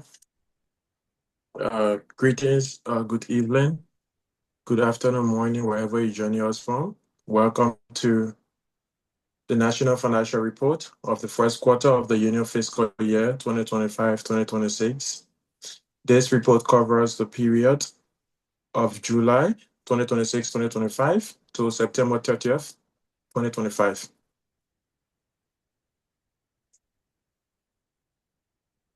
And the submission date is October 4th, 2025. Well, I will go through our report summary. We have income, and under income, we have our balance brought forward from 2024-2025. We have 23,606 RMB.57 and 2,700 US dollars. We have pledges received from the Wuhan conference that was made by Liberian Union of Liberian Students, 500 RMB. We have pledges received from the just ended conference that was held in Nanjing, and we received 3,110 RMB. We have our current dues and arrears that was raised in first quarter, 7,840 RMB. We have fines that was received from those that were fined in the group chats, 144 RMB. We have our Sunday service offering, totaling 496 RMB. Our loan repayment, we have 6,540 RMB. Our interest on loans, we have 50 RMB. We had a website fundraiser during the day our website was launched, LSUIC. And from the fundraiser, we were able to raise 614 RMB. LSUIC business registration, we have 2 scholars registering their business, and that's 200 RMB. And we received a refund from the Nanjing Conference Hotel. That is 2,000 RMB. The refund comes from the booking fees. Thanks to President Emeritus Anthony Wilfield, who was going through the financial record of 2024-2025 and was able to raise up this refund from the Nanjing Conference Hotel. So our total available income is 45,100.57 RMB and 2,700 US dollars. We still have outstanding receivables. Those outstanding receivables, we have on the pledges, we have the 19th annual conference that was just held. We have 12,000 outstanding. 18th annual conference, we have 1,250 RMB plus 100 US dollars outstanding. For the 17th annual conference that was held in Shanghai, we have 15,001 RMB and 200 US dollars outstanding. For the 16th annual conference that was held, I think in Guangzhou, we have 10,624.90 RMB. For the 15th annual conference that was held in Hangzhou, we have 1,000 RMB. And the 14th annual conference that was held online during the COVID period, we have 1,200 RMB outstanding. So our outstanding total pledges or unpaid pledges is 41,075 RMB and 300 US dollars. Fundraising 2022-2023, we have 1,650 that is still outstanding. We have unpaid loans and loans interest. We have loan disbursing to 2025-2026 quarter 1. We have 5,035 RMB outstanding. We have loan disbursing 2024-2025. We have 1,295 RMB outstanding. And loan disbursing 2023-2024, we have 570 outstanding. Total unpaid loans and loans interest,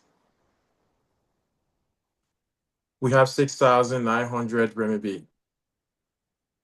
We have our total receivables, that is pledges plus fundraising plus unpaid loans. It's 49,625.90 RMB plus 300 US dollars. So our total income, that is the total income plus outstanding receivables, will be total 94,726 $3,000.47 renminbi and 3,000 US dollars. So we go down to our expenditure. Expenditure in quarter one. Our first expenditure is our Zoom account subscription, which we paid for the year, and it's 648 renminbi. We have loan disbursed in quarter one, 2025-2026, 11,200 renminbi. In the history of LSUIC since 2021, this is the highest amount of loan that was disbursed or that have been disbursed within just first quarter. LSUIC website reconstruction, we disbursed 1,316 for the LSUIC website. The embassy staffs that have been working with students of recently, there was a change in staffs and some were reassigned to other countries. So during the August 24th, Belgian Union reached out to the NEC and the NEC thought it wise to present gifts to those staffs. So 257.71 renminbi was disbursed to get gifts for the embassy staffs that were leaving Beijing. Refund to Nanjing Conference Cooking Committee is 1,879.45 renminbi. During the conference, the cooking committee overspent their budget, so NEC thought it was to refund them after receiving receipts for everything that was spent. That was spent during the conference. So our total expenditure for quarter one brings us to 15,301.16 renminbi. So our first quarter ending balance, which is the total available cash minus the expenditure, brings us to 29,799.41 renminbi plus 2,700 US dollars. Well, our carryover or turnover to or brought forward to second quarter is 48,971.30. The reason why we have 48,971.30 is because the 2,700 US dollars was converted to renminbi. We the NEC decided to use, because we are in China and we use renminbi, so we decided to convert the US dollars to renminbi. And it was changed at a rate of 7.1007.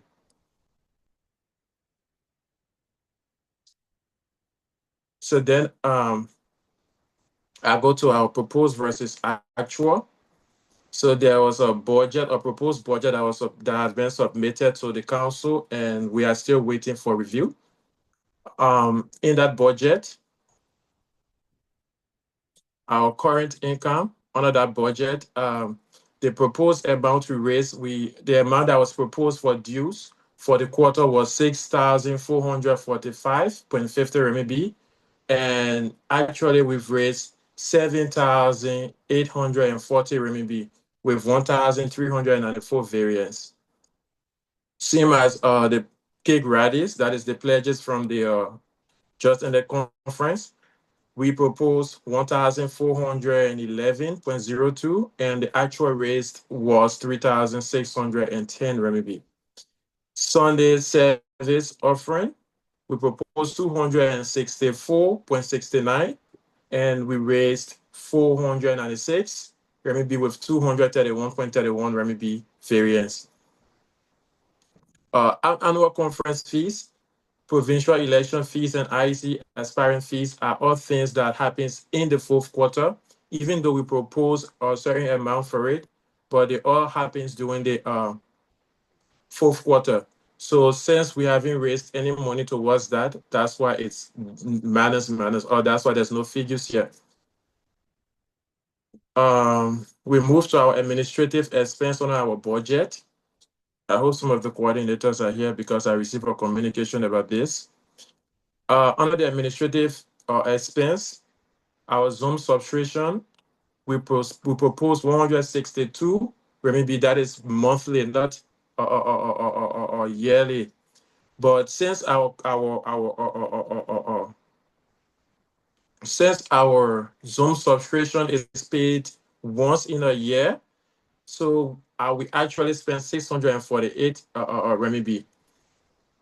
Our website construction, we propose 329 RMB monthly or quarterly, but our actual amount spent, since the website construction is a yearly, once in a year payment, we actually spent 1,316 for the 2025-2026 fiscal year. Annual conference support, provincial city support, and presidential winter debate. We have a projection, but those things haven't happened yet within Q1, so we don't have any figures for it. Under operational cost, the same for scholar, financial assistance, transportation. We propose 406.89 for transportation, but actually all of the NEC members that went to Beijing for the embassy, for the Beijing Flag Day and embassy staff farewell party, transported themselves, and they didn't take any money out of LSUIC covered. So our first quarter budget performance for 2025-2026, we proposed 10,544.79 RMB, but we actually our budget performance was actually 21,979.48 RMB. We go to the report note. The union concluded the first quarter of the fiscal year 2025-2026 with a strong cash position and positive net operating cash flow for the period. However, a significant challenge remains the high volume of outstanding receivables, particularly from multiple yearly conference pledges, which will impact the organization's liquid assets and working capital. Analysis of the financial position as of September 30, 2025. Our current period performance cash basis. Our total available cash, that is the union currently have at the treasury 45,157 and in cash and cash equivalents at the end of the quarter. Our total expenditure for operational and program expenditure for the quarter amounted to 15,301.16 RMB. Our net cash flow from operations generated from operating activities is 29,799.41. Our quarter end cash balance, after accounting for expenditures, the ending cash is 29,799.41 and 2,700 US dollars. The 2,700 US dollars, as I said, was exchanged at a rate of 7.1007 with a total, which total 19,171.89 RMB. Combined with the amount at the end of the first quarter, 29,799.41, this gives a grand balance of 48,971.30, which is carried forward to the second quarter.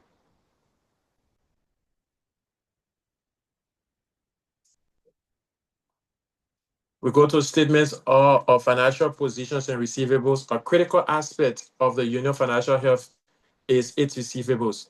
Like for the total receivables, the union has 49,625.90 in outstanding receivables.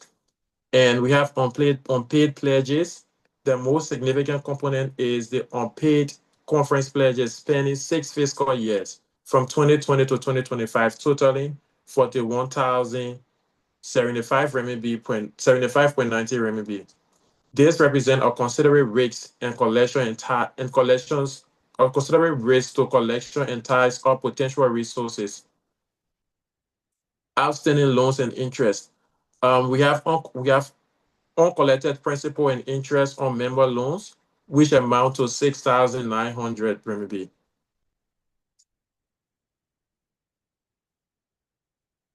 We go to the budget performance. The report compares the proposed projection, that is the budget, with the actual figures for both income and expenditures. The key figure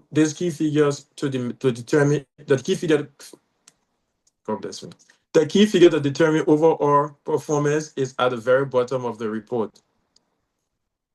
Our overall financial position, the bottom line of the report states that our proposed budget projection is 10,051.79 RMB, but which is our actual was 21,979.40 renminbi, which is with a variance of 11,434.69 renminbi, with a percentage of 208.44%. This means the union financial position is 11,434.69 renminbi better than the projected for this period, which is a clear budget surplus. I'll move to conclusion. In conclusion, LSUIC has successfully navigated the first quarter with positive operational cash flow. The primary concern moving forward is the management and collection of its substantial receivables. Addressing this will be crucial for improving true liquidity and ensuring the long-term financial sustainability of the union. Despite a shortfall in income, the union has a substantial overall surplus. That is because the underspending on expenditures saved is significantly larger than the shortfall in revenue that have not been raised. The net effect is a positive variance of 17,462 renminbi savings minus the lost income 6,027 renminbi, which equals 11,435 surplus. This is a significant budget surplus for this period. The union has spent by far less than it budgeted for, while also bringing in a reasonable amount of income. The surplus is 11,434.69. In summary, the union's current financial position is strong. However, the national leadership should monitor whether the uncollected income and unspent budget items represent delay activities or a need to revise the budget forecast for the remainder of the year. This report was prepared and submitted by your National Financial Secretary, Noah Dave Mason Jr. Okay, we go to the detailed report. Detailed report.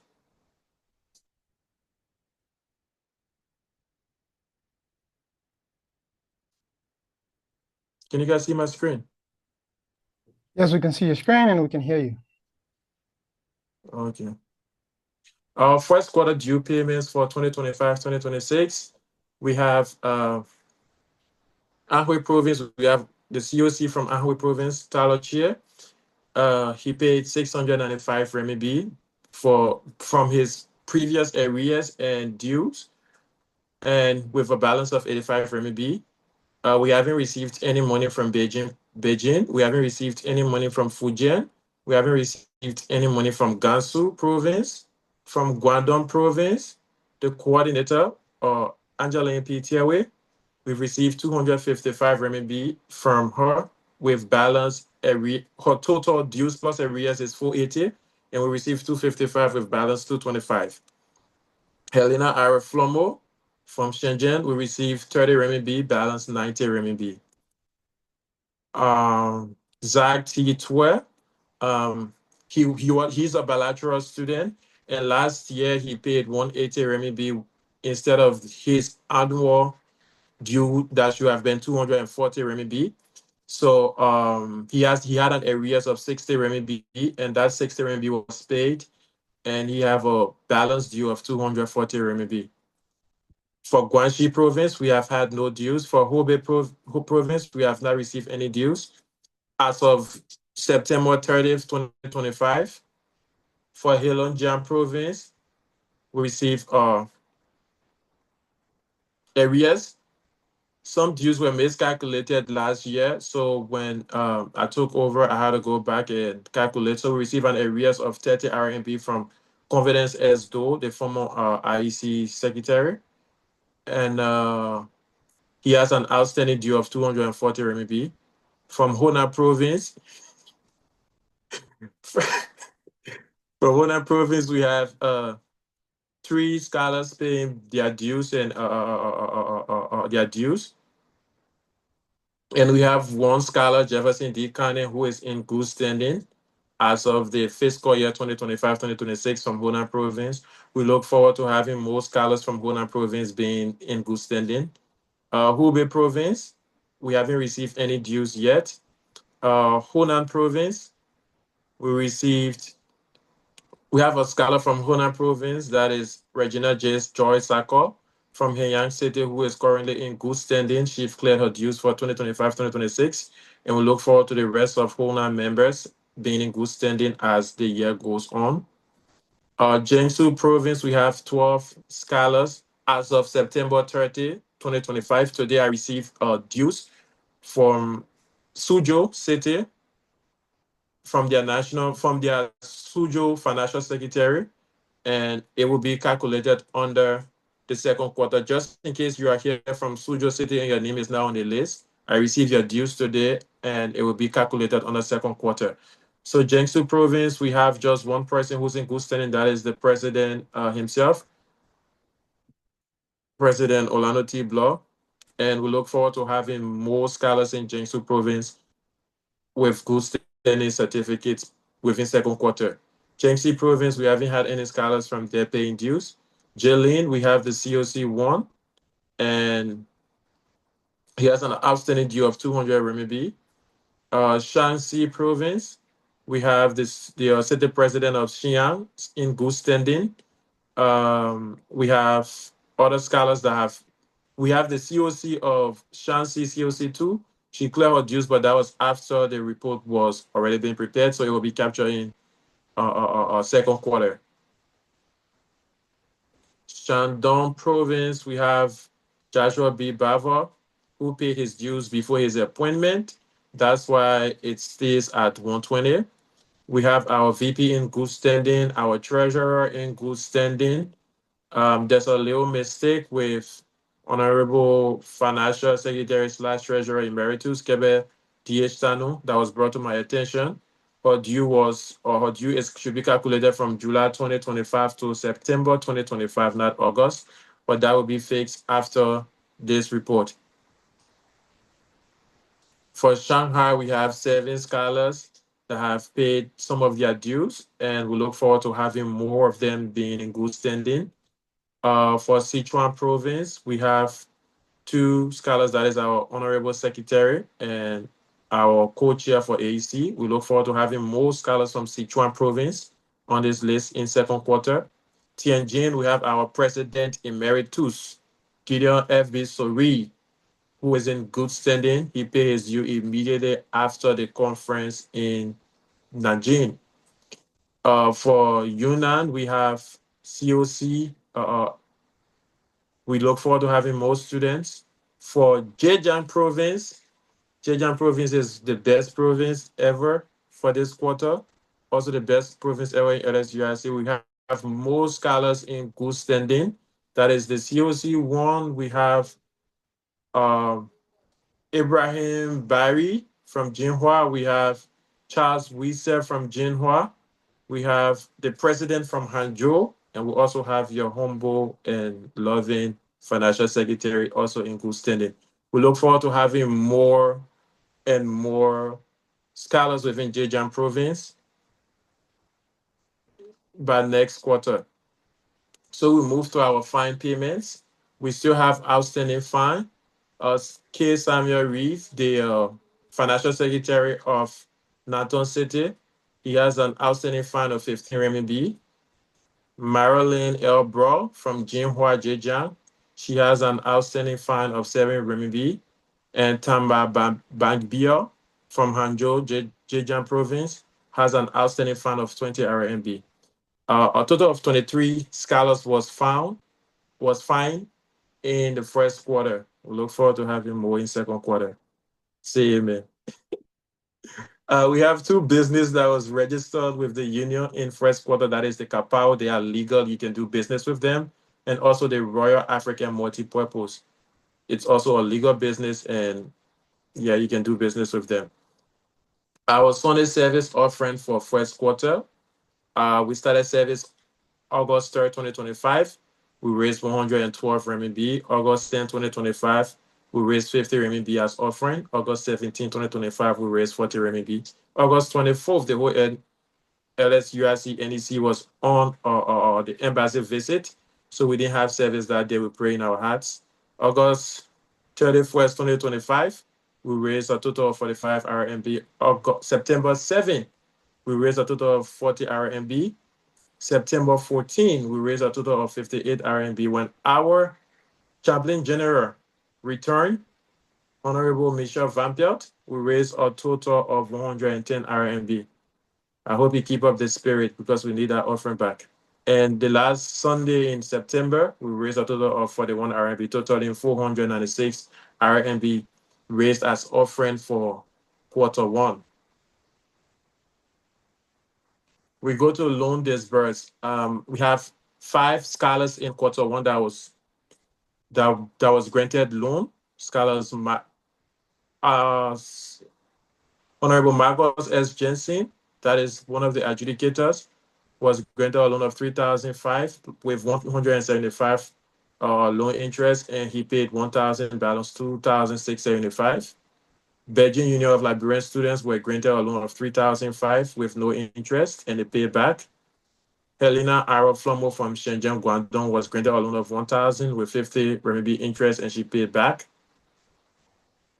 The Honorable Financial Secretary of Shanghai Municipality, Matu H. was granted a loan of 2,000 with 100 interest. And also K. Samuel Reed was granted a loan of 1,200 and he paid 1,000 balance 260. Loan disbursement 2024-2025, I received Honorable Scholar Joseph Yene Jr. from Nanton, was granted a loan of 1,000 with 50 RMB interest, and he paid 40 RMB to me. His balance loan is 1,010 RMB. Scholar David D. Conway, I've been reaching out to him, and he told me he wasn't yet in China. Once he gets back to China, he will get back to me. Loan disbursed from 2023-2024. Scholar Cheryl Miracle Nap from Nanchan Jiangxi still have an outstanding loan of 300 RMB. And Scholar Daniel Maclean Topa of Nani Guangxi still have an outstanding loan of 270 RMB. So our balance loan for first quarter is 5,035 RMB outside. Of loan from 2024-2025 is 1,295 RMB, while loan from 2023-2024 is 570 RMB. It's all in the report summary. Fundraising, there was a fundraising during the 2022-2023 year. That was the year under President Emeritus Emmet Amoni Green. And we have the following scholars that made pledges and have been paid: Aaron A. Flomo, 100 RMB, Abayomi T. Santin Jr., 600 RMB, Emmanuel Fred, 400 RMB, Honorable Attorney Hassan Francis Whitfield, 300 RMB, Saki F. Flomo, 200 RMB, Honorable COC Wantalok Wechie, 100 RMB, and Scholar Teddy Gelati Warner, 200 RMB, totaling 1,650 RMB outstanding. Pledges from the 19th Annual Conference. We have Honorable Attorney Hassan F. Whitfield. He pledged 3,000 RMB and is still outstanding. We have Honorable the former law Andrew Koko Guleja. Sujo Jengsu, he pledged 1,000 RMB and is still outstanding. We have the former COC one who lost his glasses, Moses Kinfo Flomo. He pledged 1,000 RMB is still outstanding. We have the just indicted CRC chair, Honorable Joshua B. Baffor. He pledged 1,000 RMB and paid. We have Honorable the coordinator of Jiangsu Province, Eddie Joe. He pledged 500 RMB is still outstanding. We have former coordinator of Zhejiang Province, Dio Mario Yazia. He pledged 500 and paid. We have current COC Wantala Jichie, pledged 1,000 is still outstanding. We have the Wuhan Union of Liberian Students, they pledged 500 is still outstanding. Beijing Union of Liberian Students pledged 1,000 is still outstanding. The National Executive Committee, the NEC of 2025-2026, they pledged 3,010 RMB and they've paid 860 RMB with back balance 2,150 RMB. We have the Shanghai University of Engineering Science, SUS. They pledged 1,000 RMB is still outstanding. We have Veronica Cooper. She pledged 500 and paid. Honorable COC from Shanghai, Flomo Mao Mao. He pledged 1,000 and have paid 150, balance 850. And the adjudicator Luke Ezenkra pledged 100 RMB and paid. So we have our total paid for the pledges from the 19th annual conference, 3,110, with a balance of 12,000 outstanding. We have pledges from the 18th annual conference in Wuhan. We have Honorable Treasurer and Financial Secretary Emeritus Kebe D.H. Tano. From Gina Chandon, she pledged 250 plus 100 US dollars, and it's still outstanding. We have Honorable Secretary Emeritus Franklin Dokla from Guangdong, Zhuhai. He pledged 1,000 and it's still outstanding. And we have the Beijing Union of Liberian Students.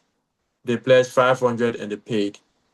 So our total outstanding for the pledges from the 18th annual conference is 1,250 plus 100 US dollars. We go to pledges from the 17th annual conference in Shanghai.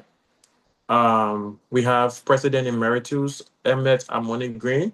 He pledged 500 and is still outstanding RMB. We have President Emeritus Jacob Cephas Johnson. He pledged 2,500 and is still outstanding RMB. We have Secretary Emeritus Joshua Musu. He pledged 1,500 RMB and is still outstanding. Dr. Augustine K. Bala. He pledged 200 US dollars and is still outstanding. We have Honorable Crystal Iswa, I think former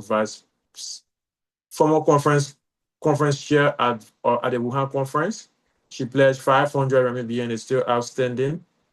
David Daly Conway pledged 1,751 RMB and is still outstanding. Emmanuel Escola, he from Wuhan Hubei, he pledged 200 RMB and is still outstanding. Liamon C. Lomi from Wuhan, Legacy, a female general. She pledged 1,000 and is still outstanding.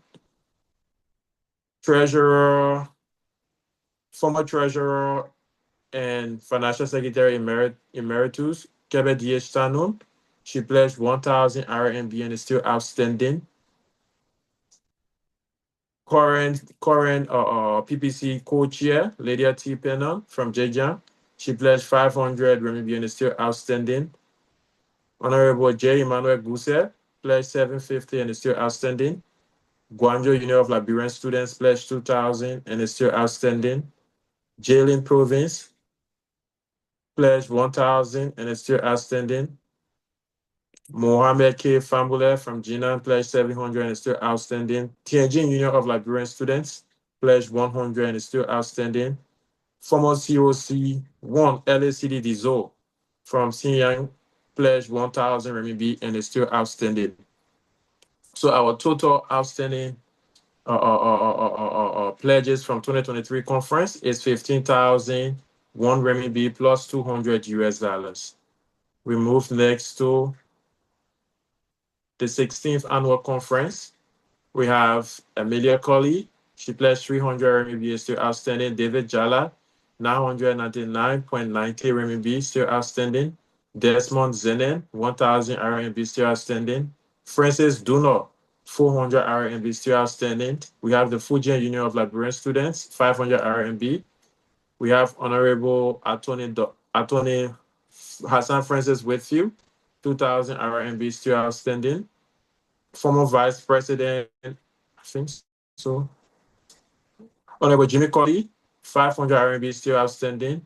We have the one of the adjudicators and also former Secretary General Emeritus and Deputy Secretary General Emeritus Marcos Jensen and Geraldine Fala with 100 RMB outstanding pledge. We have Nakili NC holder with 975 RMB outstanding. We have Nyenetu Wule Johnson, Santi for short, 1,000 RMB still outstanding. We have former adjudicator Usman Sangari, 500 RMB, and also LSUIC Male Scholar of the Year. 500 RMB still outstanding. We have Ramses Stubblefield from Chanchun, 450 RMB still outstanding. We have Samuel T. Gore, and he made pledge on behalf of him and Senator Dillon's office. 900 RMB still outstanding. We have the Simon Union of Liberian Students, 500 RMB still outstanding. And we have the J-Jan Union of Liberian Students, 500 RMB still outstanding. We have pledges from the 15th Annual Conference. Mr. David Small, 500 RMB. G-Men Union of Liberian Students, 250 RMB. Senior Union of Liberian Students, 250 RMB, of totaling 1,000 RMB. Pledges from the 14th Annual Conference. We have former Treasurer Emeritus Loretta A. Blamo with 200 RMB still outstanding, and former Vice President Samuel Kotu Nelson, 1,000 RMB still outstanding, totaling 1,200 for 2020 conference. So these are the members that are in good standing for Q1. We have 13 scholars. That is Scholar Honorable Joshua B. Baffle, Honorable Orlando T. Blow, Honorable Jenna Bona Nye, Honorable Antoinette T. Dixon, Honorable Samuel W. Dwell, Honorable Rufin M. Hammond, Honorable Barry A. Abraham, Honorable Noah Dave Mason Jr., Honorable Regina Joy Sako, Honorable Gideon F. B. Sori, Honorable John T. Twala, Honorable Charles W. Wisse, and Jefferson D. Kane. Well, this ends my report as the National Financial Secretary for Q1. All right. Thank you so much for. And also before I turn over the platform back to the host, I would like to say a special thanks to President Emeritus Hassan Francis Whitfield for working tirelessly to ensure that this report is accurate and is in good standing. Well, I rest. All right. Thank you so much for the report. Now let's take a motion to open up this report for discussion or questioning. So any other person there want us to discuss this report, just use the feature of raising your hand, and then we're going to take you for your motion. Motion to open up the report for discussion and questioning. Okay, so we have the hand of JJAM coordinator, Honorable John Twala. You can unmute yourself and raise the motion. Thank you, Honorable National President, for the recognition. Thank you, dear, to the Honorable Man, the Financial Secretary, Noah Mason. Well, after sitting, keenly listening to your deliberations, I now move that the report be moved for questioning and discussion, if I can be seconded. Okay, a motion will put forth for the report to be open for questioning and discussion. Is there anyone to second the motion?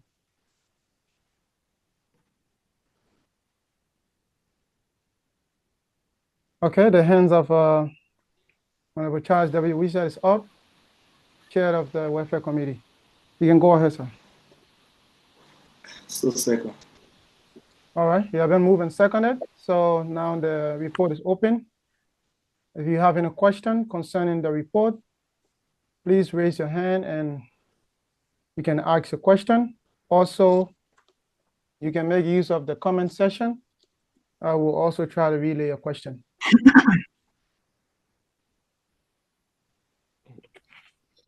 Okay, the hand of Honorable Celsius, coordinator of Helen Jia. You can go ahead and ask your question. Okay, thank you, Honorable President, for the recognition. I'm Celsius Jobo, and I join from Harbin City. So let me say thank you to the Honorable Financial Secretary, National, for the splendid report, financial report. I appreciate the hard work you do. Thank you very much. So I have an observation and then a question. The observation will go like this: like other scholars, will pay their dues before after you compile the report. They were reflected in the report, but I didn't hear my name in similar category. I didn't hear my name in some two. That's the observation 1, 2. I have a question, and so yeah, in the report you mentioned loan that's been disbursed for this first quarter. But then in the draft budget for this 2025-2026, there is no appropriation for loan. So I want you to please reconcile the two, Honorable Financial. While he would try to do that, let us try to restrict the question to the report, and the meeting conduct was also shared in the group as well today. So discussing the budget is before the council. But if you want to speak to that, he can, but it's not part of the discussion right now. Honorable Mason, if you got us two concerns or questions, you can go ahead. Okay, Honorable COC from Jilin. During my report, I stated that Helongia. Sorry, from the city of Harbin, the ICT of Harbin. In my report, I stated that. You flagging us up, we'll come for you. Yeah, I get one away. Yeah. Okay, all right, let's go ahead. I stated that there were scholars that paid after the report were done in their capture in Q2. And I think I mentioned you in jailing instead of Helongia. So I'm sorry.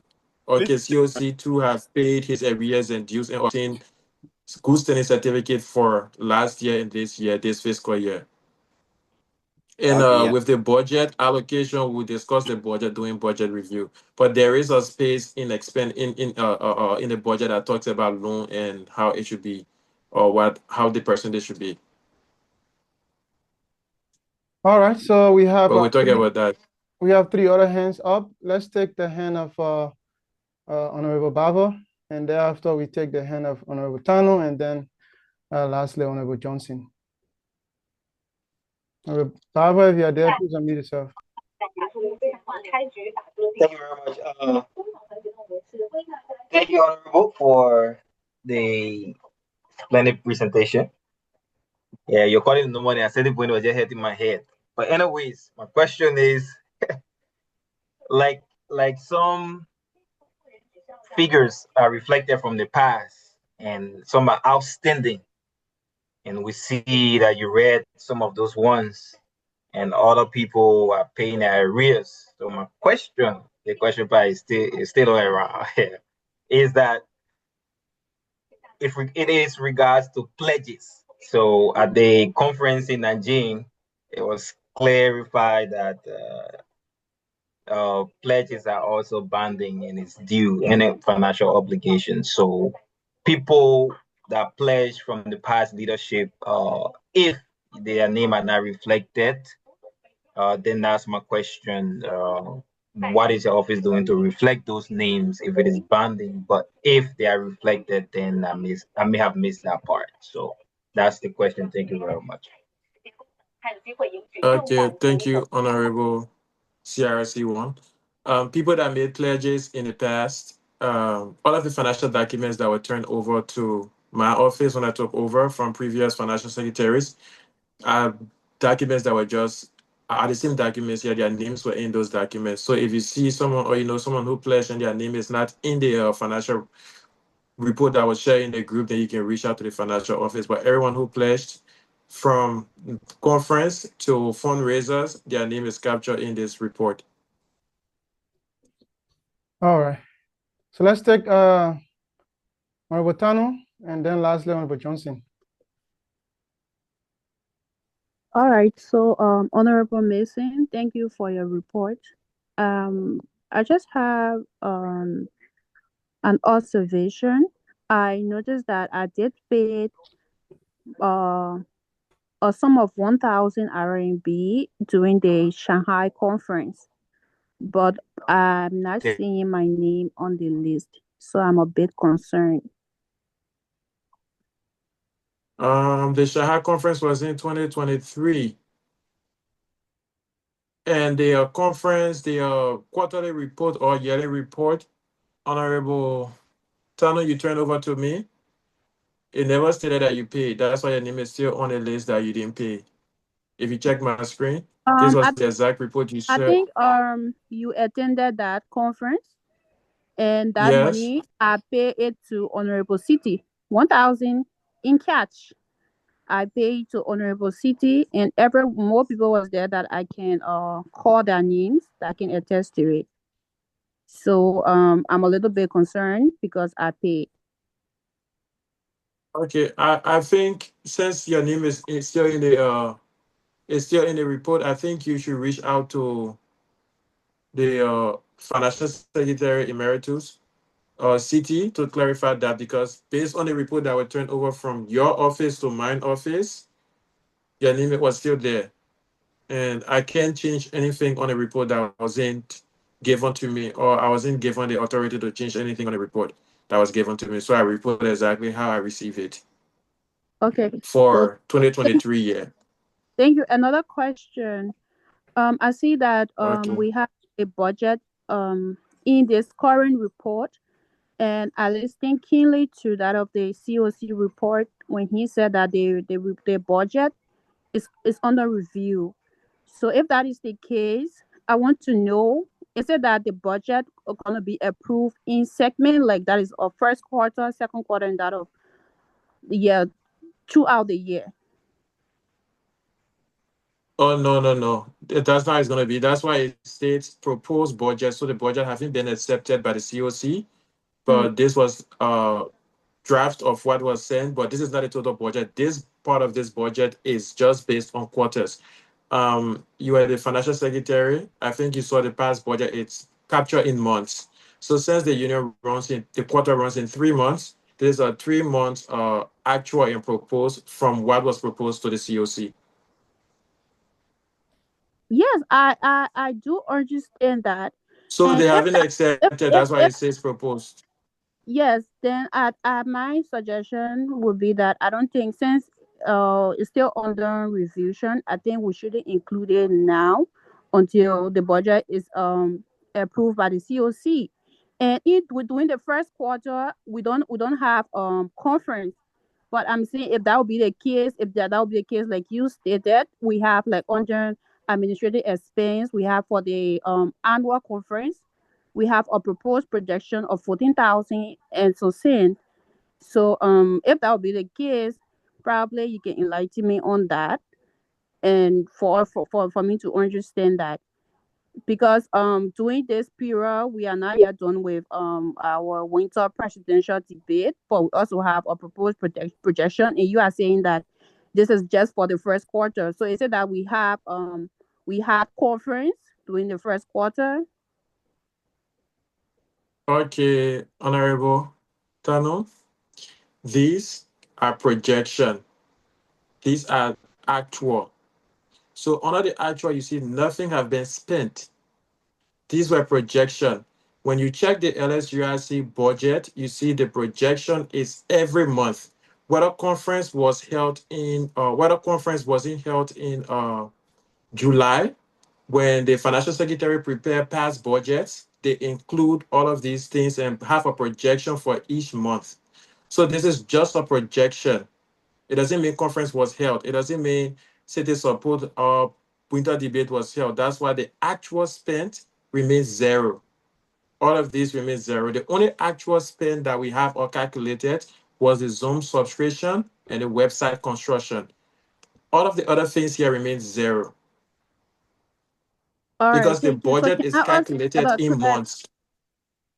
can I also get a clarity on the brought forward? Yes, please. Go forward from where?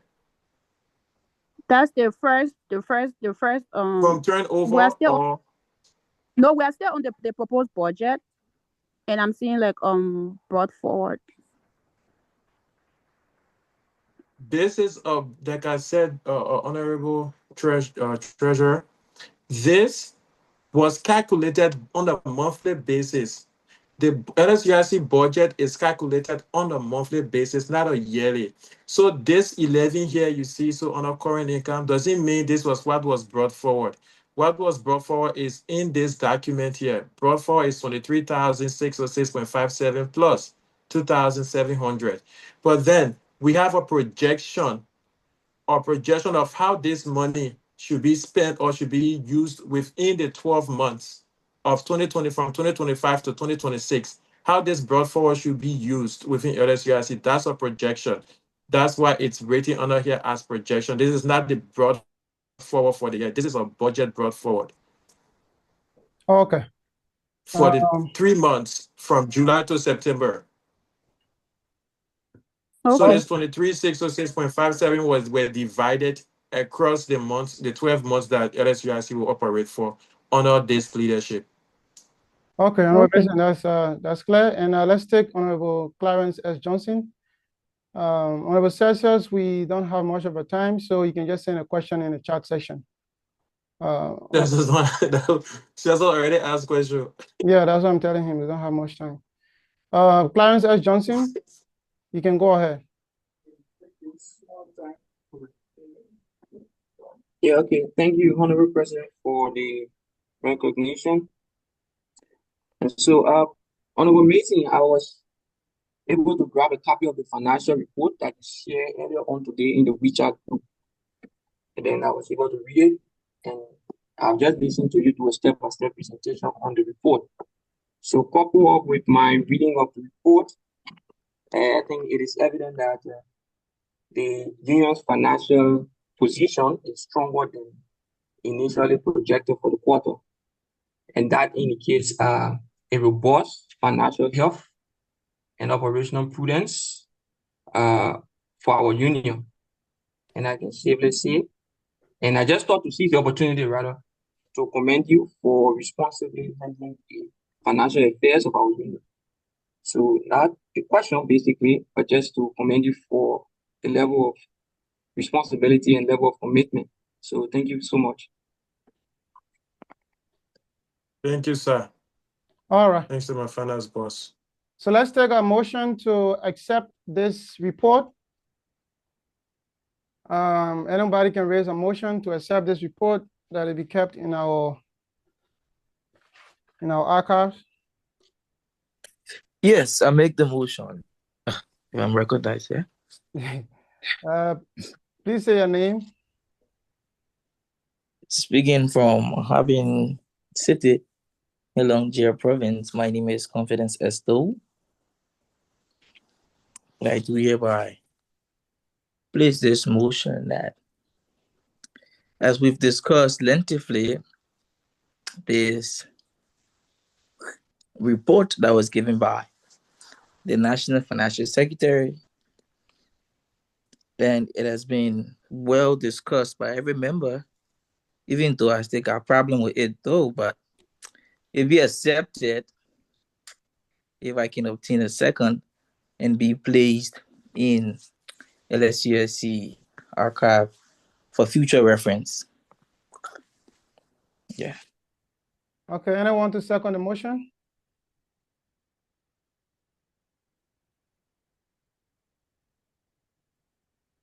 Anyone to second the motion?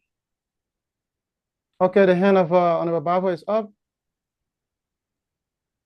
Yes, I move to second motion. Okay. Let it be. Okay. Please say your name for the records. I'm Joshua Bosco Bava, and I move to second motion. All right. And this financial report be placed in our archives for future reference. Okay, thank you so much. And thanks, Honorable National Finance Secretary, for your report. You can now stop sharing. And Okay, Prezo. Yes. Before you go into your report, let me just say something.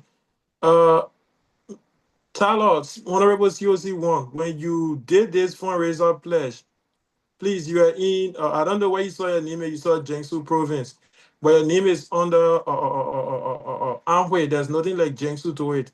It's here Anhui Hofe. So please go through it.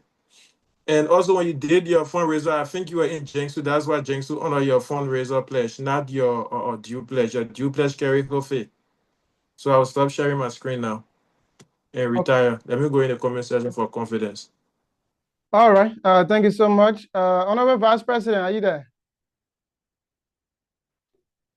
We have the last reporting officer, and then we should be climaxing our meeting for today. Honorable National Vice President, are you there? Honorable National Secretary General, are you there? Yes, sir. Yeah. Okay, so you can now take over and call me over to do my report, and you will now be the moderator until I'm done with my report. All right. Thank you, Mr. President.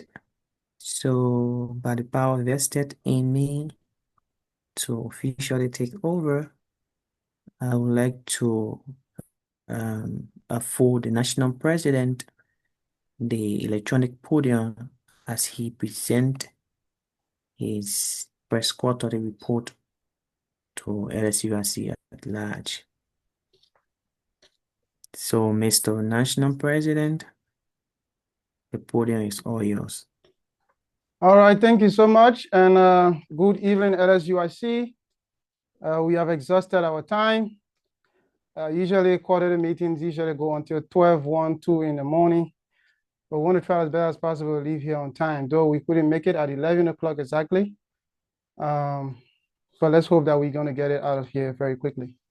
I'm going to share the report right after my presentation. It's about 37 pages. So I'm not going to talk all of what I detail into this report now. I will just give a synopsis of them, and then at your leisure, you can always go to read through the document page by page and get yourself acquainted to everything that we have done over the first quarter. Usually the first quarter is the shortest.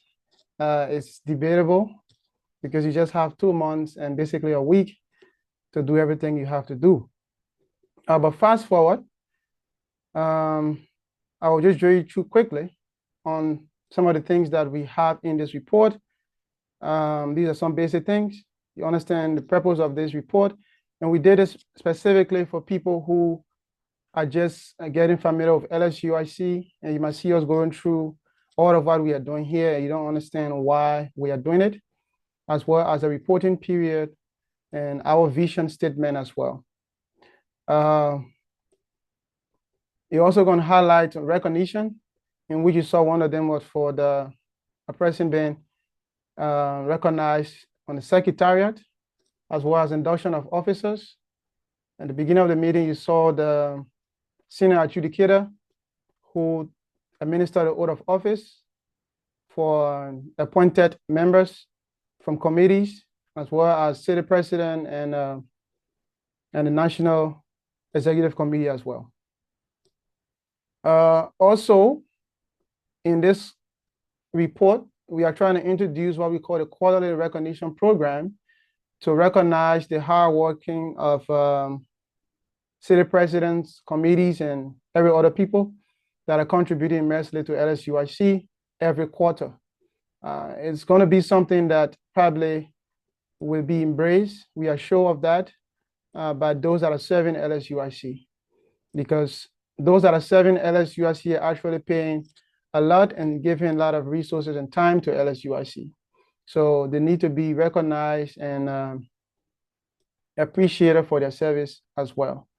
I will just be going through it here and there with a sample of one of them you saw with Honorable Dixon. The same will be prepared for all of the cities that submitted their first quarter report. They will all receive this certificate as well for their services and every other thing they have been doing over the quarter. This is a sample for Honorable Prince White City from Sujo City, who has contributed immensely to LSUIC since July of this year until now. And other city presidents as well has been doing extremely well, and we'll also get to that. So after this meeting, you all will receive your certificates. As you can see here, in honor of exceptional leadership, a unity building effort, and tireless commitment to student welfare as city president of Suzhou for the first quarter within the Liberian Student Union in China. It's a certificate of recognition to you there, Honorable Prince White City, and to every other city president that submitted a report during the first quarter. Thereafter, we detail the review of key strategic pillars as we promised when we were in the process of wanting to take office. On that flyer you guys are seeing around, we promised so many things to you, and it's important that we tell you how far we have gone and what are the status or the statuses of all of those things that we have promised. One of them was leadership to the people, and with that, we made several appointments expanding our governance framework that from city level to provincial level and also the committee level as well. With that, we have appointed 6 different committees, and they are all here in this document. We'll probably get to that. The Audit Committee, Constitution Review Committee, Welfare Committee, Academic Excellence Committee, Press and Public Affairs Committee, the Program and Planning Committee were all appointed in the first quarter to serve LSUIC. And the COC has already done the confirmation hearing, and the results are in for all of the committees except the Press and Public Affairs, but all other committees have been confirmed to serve LSUIC. And today, we saw some of them taking their oath of office. We also had engagement with the embassy on August 24th, and even prior to August 24th, we were there in Beijing to discuss issues and also meet with the leadership of BUS as well as the embassy. As you hear from the financial secretary, some diplomats actually have a transition or they were being transferred to different stations. Many of us are familiar with Madam Musu Randolph Masakwe, who has been with the student community there also at the embassy in Beijing. She has not been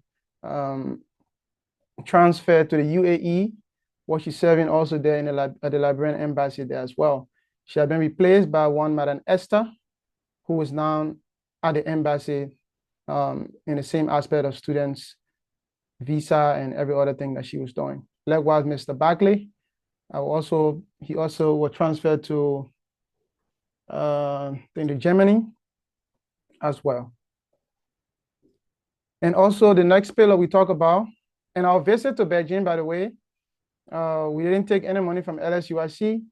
We transported ourselves to and fro, as well as feeding ourselves, and accommodation and everything was not taken from LSUIC. And it was a great opportunity for us to, at least some of us, to see the Great Wall and the Bird Nest and other places in Beijing before we leave. Some of us have been in China for 8 years, but we have never been to Beijing as well as even seeing the Great Wall. So it was a great time that we had there. Though we couldn't visit the Tiananmen Square, we were always in the queue, but then something else happened in between.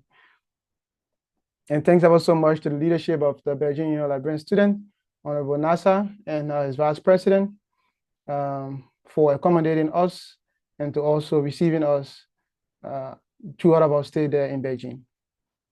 It was a great time there, though. Second thing was the digital LSUIC, advancing our technological infrastructure. That is the development of LSUIC website.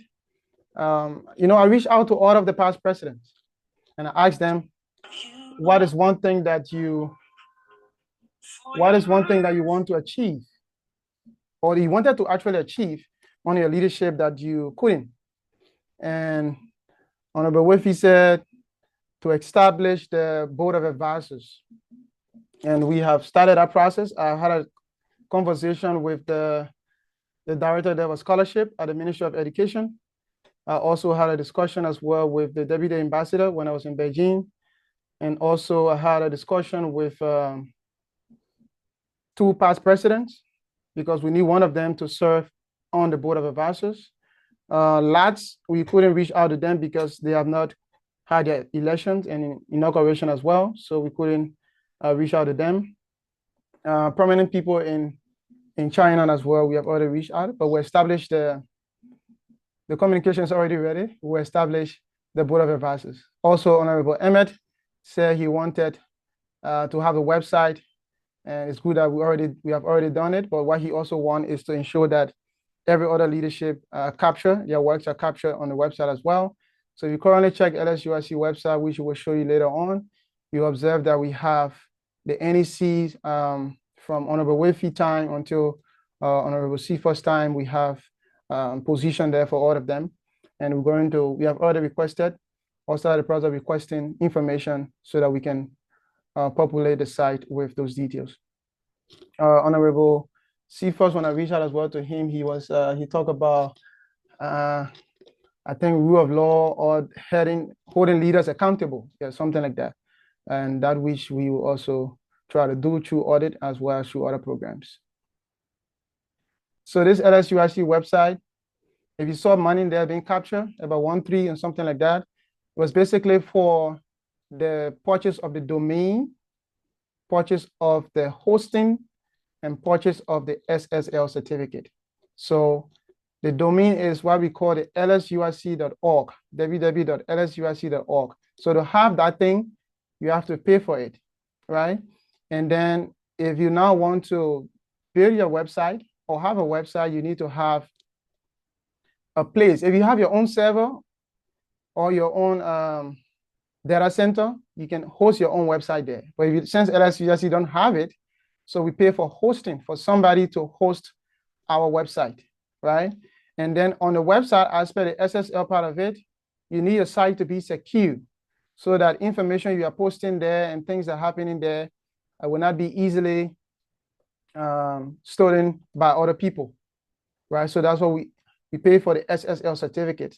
So these are things that are compulsory, and that's the only thing LSUIC pay for.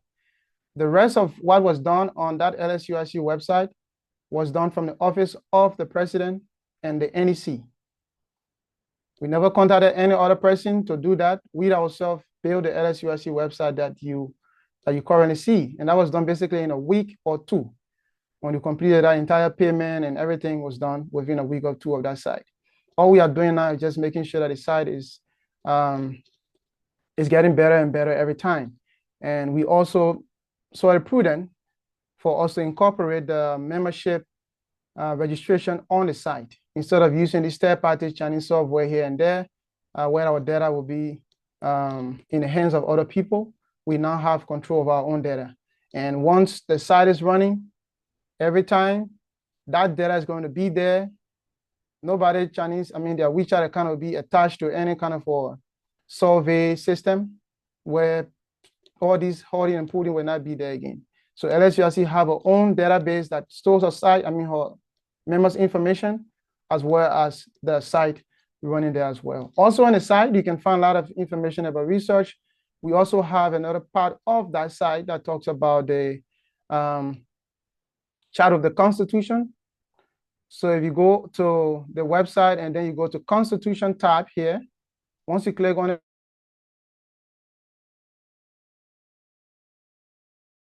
is going this page what we call LSUIC Connect. From this guy, you can now chat with the LSUIC Constitution. You can ask questions. Here you can create your account. Few other members already have an account here, like Honorable Bosco, Honorable Roofing, and other members have an account here as well. Go there, create your account. I think Honorable Doe, Confidence Doe have tested this, and other people, I think Honorable Wilfie or probably other people have tested this.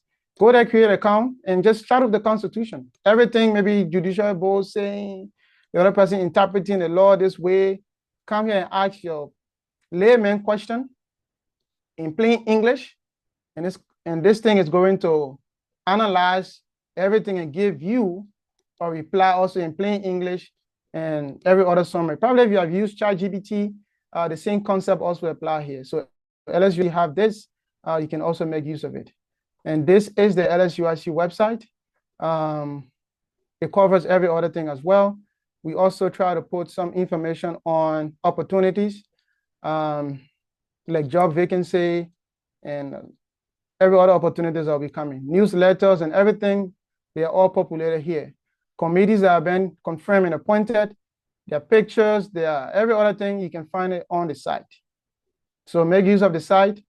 When you click on membership here, you can fill in a membership form and just make use of it. We are trying to do what we promise you guys that we are going to do. Also, we launched the LSUIC Chronicles. That is the AKA the newsletter, volume 1, number 1 and 2. And also the clip up, as you hear the secretary is talking about, through TIT, the OSCC 2025 program. We also have other members participating, and the recent data analysis training that we have embarked on.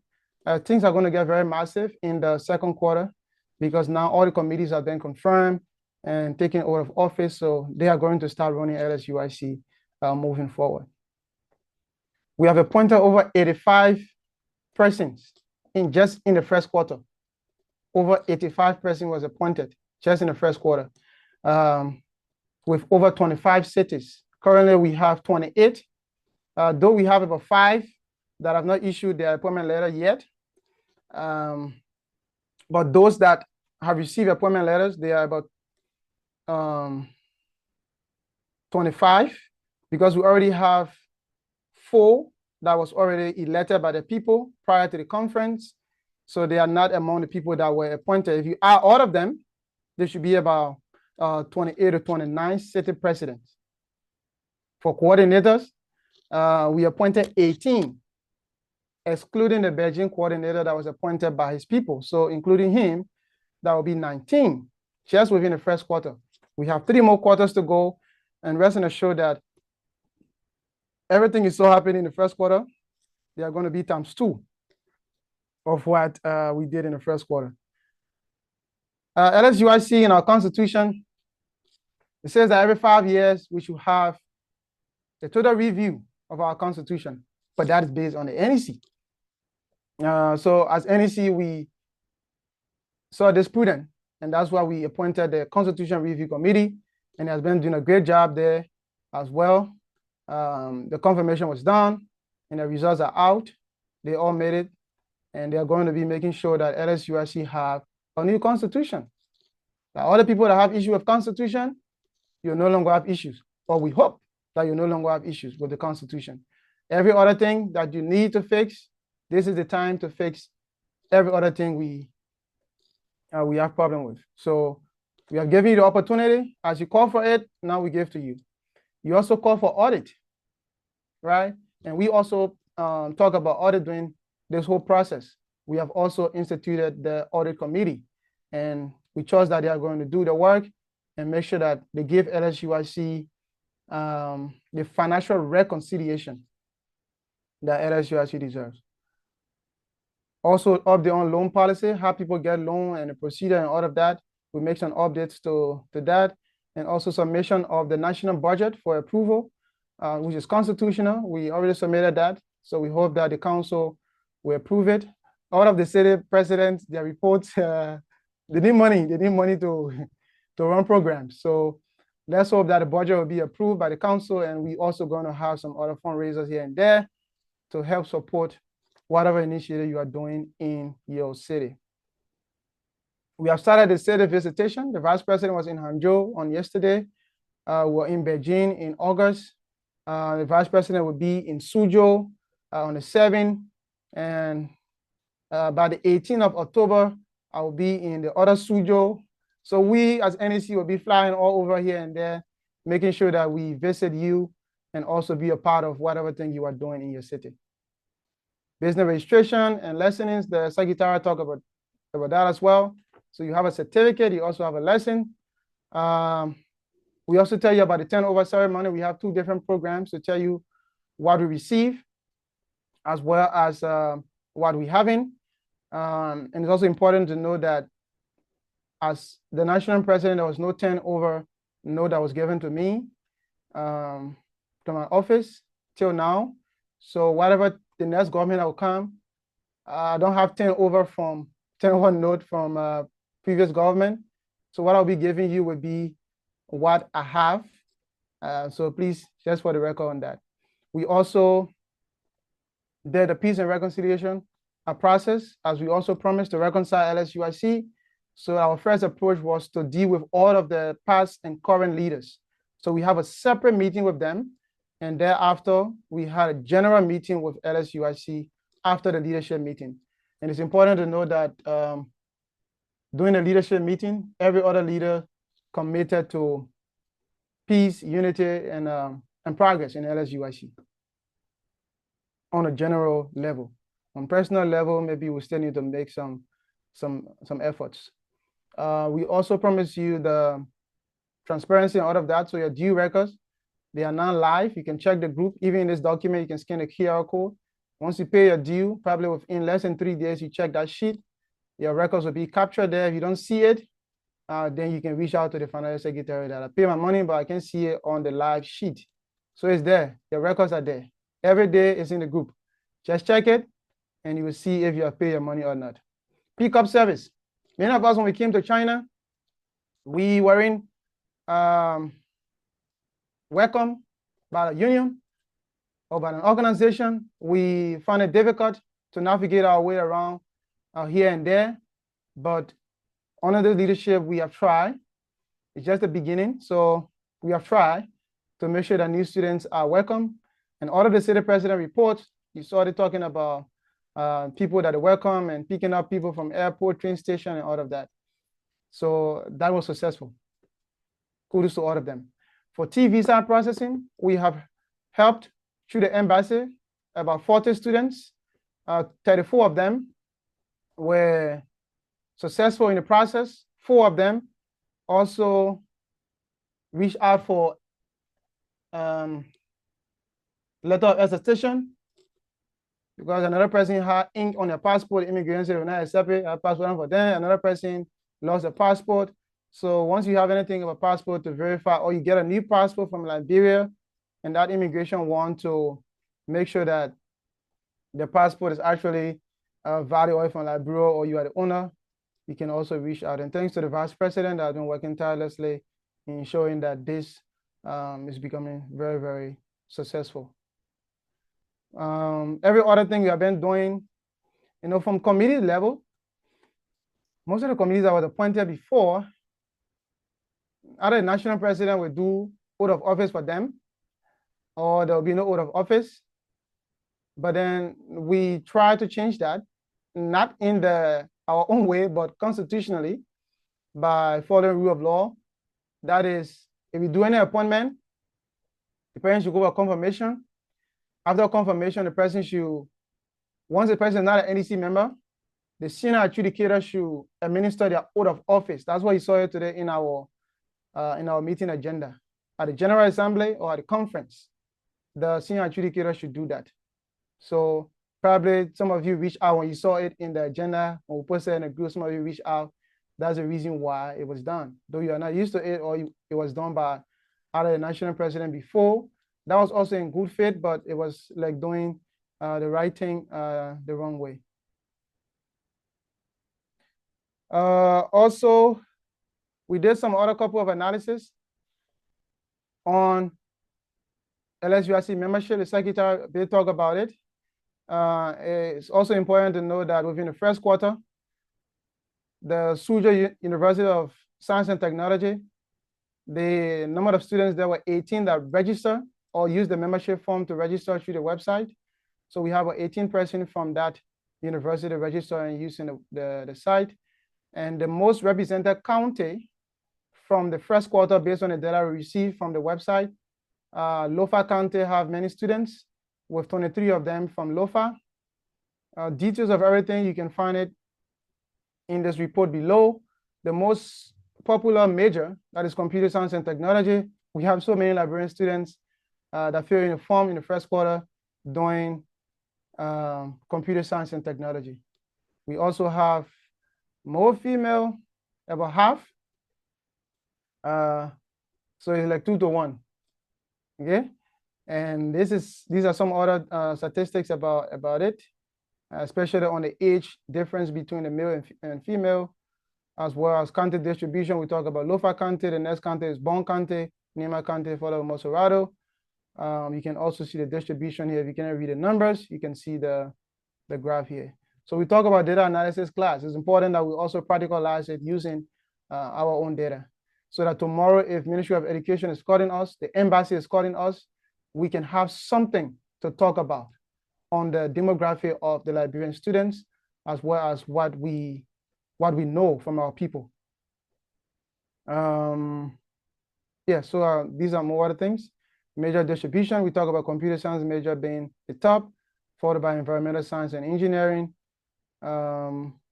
The top 10 majors in LSUIC as computer science, environmental science, engineering, international trade. So basically that's it there. University, Suzhou University of Science and Technology, followed by China University of Petroleum. They have many students that register with LSUIC in the first quarter. Also, we have more students on university scholarship, followed by self-supported, and then partial scholarship there and then. The top 15 provinces within LSUIC, Jiangsu province, followed by Zhejiang province and Yunnan province, as well as member distribution. We put them into different regions. So we have more members from the eastern part of China as well. Year of arrival, we have more students from the data. Many of them arrived in 2024, as well as the study duration. Many people program will end in 3 years. That's what this thing is telling you. The age difference between male and female within LSUIC is not that much. So the ladies and the men are too old, and the women are too old, and the men, like that. Also, if where you are from have a propensity of you having a better scholarship, maybe the county you are from. Maybe those from Nima County, they are smart, so you find that many students from Nima County, they are having other first-class scholarship. That's the kind of analysis we did here. And this data tells us that, yes, there is a real pattern to show us that with our p-value less than 0.05, telling us that, yes, this have a significant impact from where you come from based on the program you will get. So these are more other analysis that was done, and we have a couple of them that will be done as well. Measure popularity by gender. So here we have more male students doing computer science compared to female. But then when you come around Chinese language, we have more female doing Chinese language than male. Public health, we have more female doing public health, as well as the number of male and female for each of the majors. So basically, that's it, the LSUIC. And committees, everything, they are all here in this report. All of the committees that we have appointed, they are all captured in this report. City presidents that we appointed so far, they are all captured in this report. And a link to the website where you can read more about them is also here in this report. The report will be shared in the group. I'm going to stop here. And that's my 30 minutes that I had. I'll stop here and entertain. Oh, not entertain, I'll turn over now to the Honorable SG to do the next part. All right. Thank you, Mr. President, for a very splendid report. At this time, we will entertain a motion to open a report for question and answers. So if you are there, please make use of the react icon and then or the reaction icon and raise your hands if you want to raise a motion to open a report for question and answer. All right, I see you, Honorable Kaji. Just unmute yourself.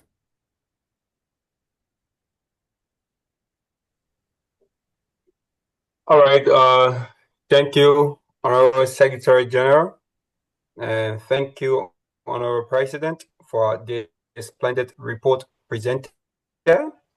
So having sat quietly and listening to the clear report presented, I so move. If I can obtain a second, that the report just presented be open for questions and answer. If I will team a second. All right, thank you so much. Anyone to second the motion? Anyone to second the motion? Oye, agora ao Coibao.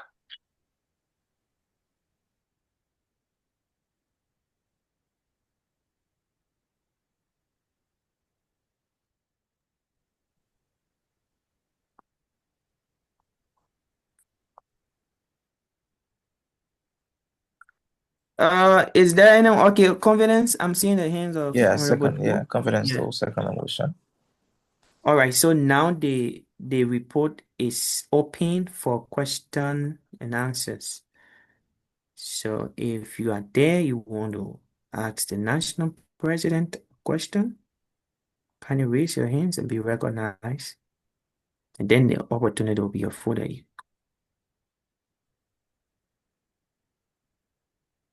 Any question to all of the brilliant things that our president have said?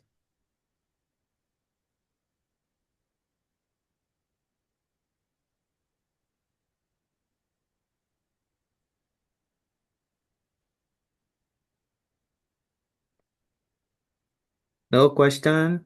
We'll give the next 30 seconds. If we cannot see a hand up, and then we will obviously take. Okay, I'm seeing it. Honorable Do, I'm seeing your hands. Yes, sir. Thank you for the recognition. Thank you, LSUIC President. I am being skeptical to just give first president or whatsoever good number that can come to mind, because for the work you've been doing and what you've shown, I don't think there's a number before one. So I'll just leave it like that. The question: I heard you made mention that you transported yourself to Beijing, you and your entire group. In the past, we also saw this happening, but in the end, we realized that people came out for that money. People in the comment section will say confidence to they're talking the kind of thing. But again, I was in the last meeting when the quarterly report was given and it did not reflect, only for us to realize that the people went back for that money. So are you telling us on this platform that any money you spend, you will not go back for it? Especially the transportation that we're talking about, so you can go in a recording. So when you leave in office tomorrow, you can tell us, say, oh, you coming back for your money, because waiting, you can't tell me, say, oh, I pay money to transport myself to Beijing. I flew first class. The unions will transport me. So if you say you waiving your own, I mean, waiting to not claim me anything. So I think everybody can talk for themselves. Okay, can I respond, Honorable?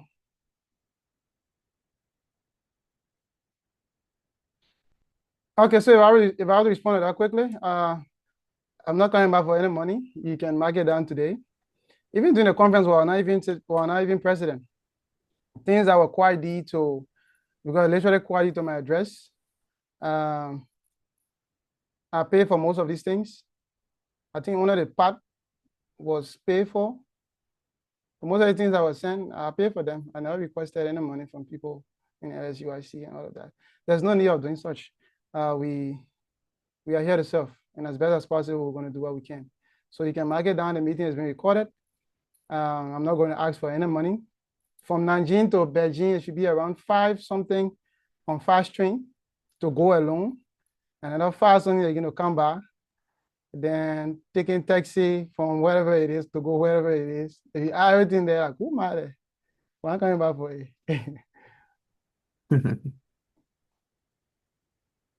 All right, so I see the hands of Honorable Gaji. You are recognized, sir. Can you meet your marking? All right, thank you again. And I think That was a very good question, but just before I go further, let me just follow through. We cannot continue on our lines without appreciating the leadership. So considering the first quarter as the most difficult one in terms of length, and this able leadership is able to come up with a little over 30 pages report. It shows a high level of seriousness.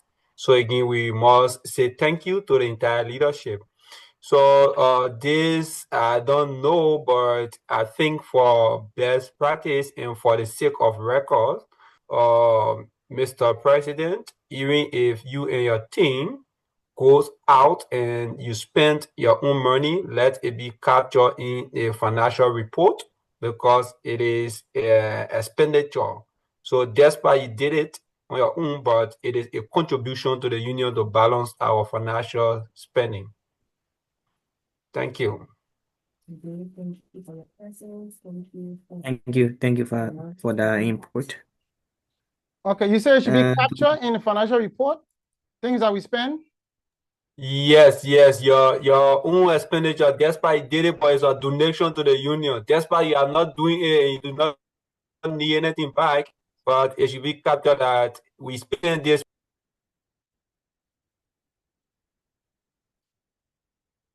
Sorry, I can't.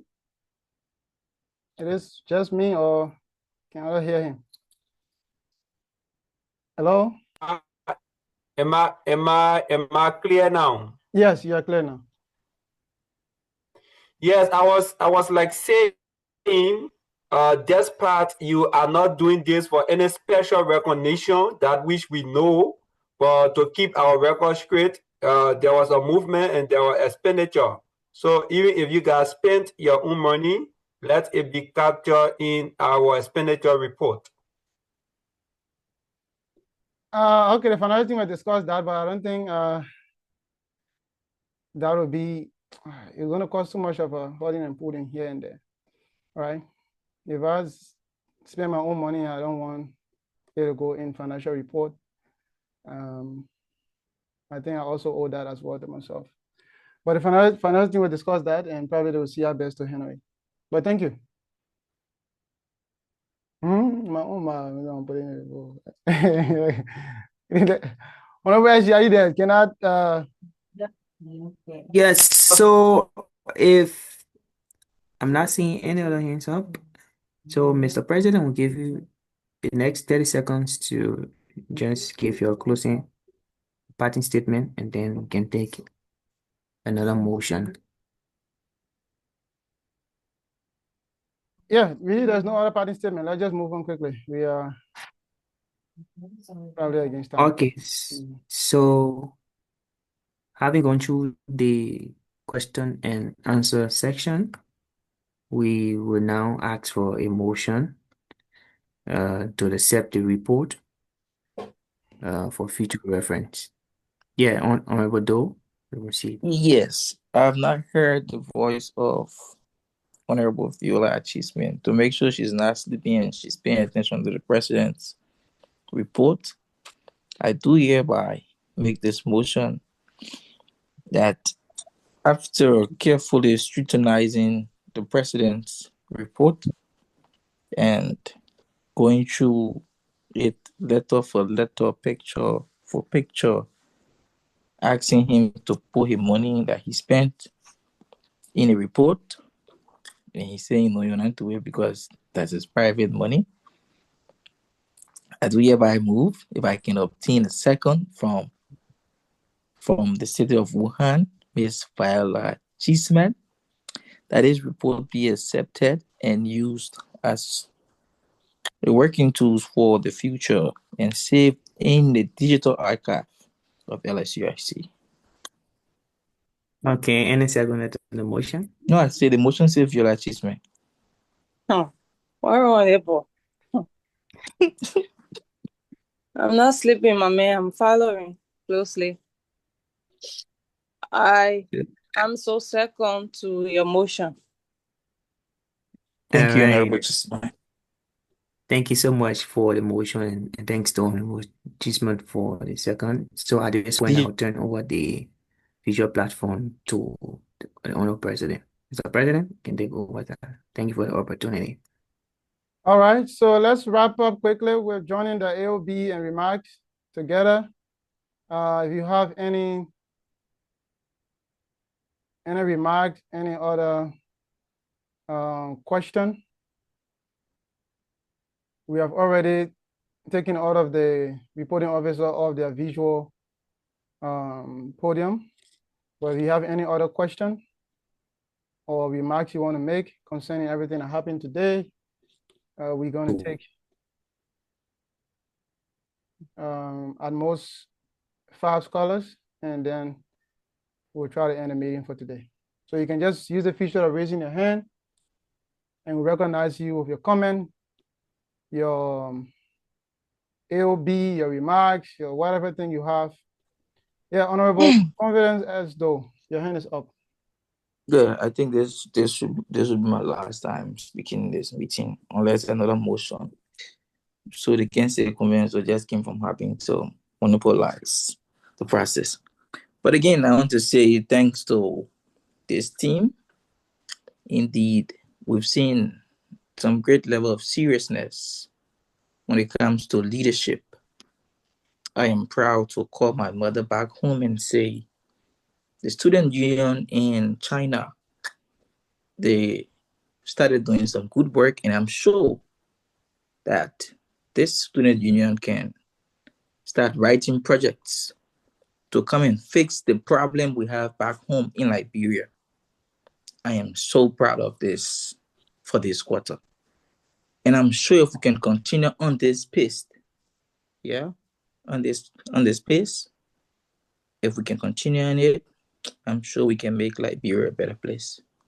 I can go to bed knowing that I attended a meeting without being muted for a very long time. Without being muted, sir. Yeah. I'm grateful to this leadership. Thanks a lot. All right, thank you so much. Let's take Honorable Chisman, and thereafter, Hanjo, City President, Honorable Anthony. Yeah, thank you, Mr. President, and thanks to everyone for the report given.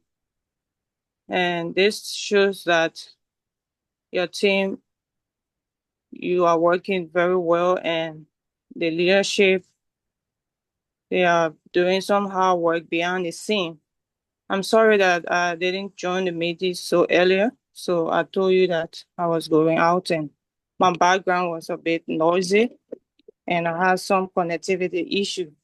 So I'll be looking up to the new date for the induction or whatever ceremony you requested for. So, just to add up to everyone, even though you are using your own funding, but I think it is an impact towards the union. So if the report can also capture honor goodwill, because it's just for the future reference, because what you are doing and you and your team spending a lot of money. So even though you are doing it willingly, but for the sake of future reference, I think in the financial or financial contribution or whatever goodwill you are doing, it should be captured in our report, because we would like to reference that in the future. So thank you, and thank you very much. Thank you to everyone for your contribution. All right, thank you so much. And probably that will remind me of a day that I hear Honorable Wilfie saying, we as politicians, we don't know how to do things and keep it. So maybe on that note, we'll see what to do before people say one day you say the one or you do the one. Yeah, let's hear from Handro One, who had a successful program yesterday. Madam Dixon? Yeah, good evening, everyone. Yeah, good evening. We can hear you. Yeah. On behalf of the students in Hanjo, I want to say a big thank you to your leadership for the first quarter report. I think we understood everything, we saw everything. We just want to say thank you. I just wanted to suggest something. It's about the pickup of new students that we exercise at one time. So my suggestion is that maybe the union could form their own, let's say, team that will do application for Liberian students that will come to China. Or if the union can form that team or that particular committee, there should be, before we pick up anybody from the airport or whatever means they are using to come, the person or the agent that did that application should be able to register with the union. And then before picking up the person, the union should be able to maybe set some criteria, or let's just say give the person some information that they would be aware of before coming. The reason why I came up with this suggestion is every time when we were picking up people from the airport, train stations, and things, people came, right? But they never knew what to do. Like they send money to their agents to go and pick them up, and then the agent came and got in contact with LSUIC, and LSUIC got in contact with the various state presidents, and then we went to pick the people at the airport. Like for me, some people they just came to the airport, they expected me to just go rah with the car and pick them up and carry them to that school. All they knew was the agent, pay me. The agent pay me, gave me that transportation for whatsoever they still we will cover. So I pay some people way, and I don't think we can continue like this. It will be like we started a good work, and then at some point in time we will not continue the good work. So there should be there should be something in place that they will be aware of before coming. The agent should be able to register LSUIC so that the union will be able to take the initiative. Thank you. All right, thank you so much. So the Program Planning Committee, in collaboration with the National Vice President, is coming up with the new student orientation, a welcome program that will also be emphasized there. And as we move forward into the end of the second quarter, it will be the time of people applying. So we will also try to remember your suggestion and add upon it. But thank you so much. Now let's take Honorable Prince White City, and lastly, okay, the people hands that are up will be the last people, and then we take our benediction and leave. So we have 3 persons: Honorable Prince White City, COC 2, and CRC Chairman. Okay, thank you, Mr. President. Thanks to all of our leaders on the line. I just want to begin, first of all, by thanking the National Executive Committee and all major sectors of LSUIC. We have all done a very great job, and I think that for us to continue on this great path, I just want to recommend that the NEC should see all the challenges provided by the cities and take it into consideration so that we can change those challenges into greater opportunities that will affect the lives of the Liberian students in our various cities. So that is just a recommendation to the NEC that in the next quarter, that we'll see how best that most of the challenges that was listed, we can work on it and see how we can make a great progress, especially when it comes to the issue of the financial aspect. And then also, I just also want to use this medium to at least send a wake-up call to all of our leaders out there that the Shujo Union of Liberian Students will be hosting her upcoming back-to-school program, Leadership Transition, and also Veteran Honoris program.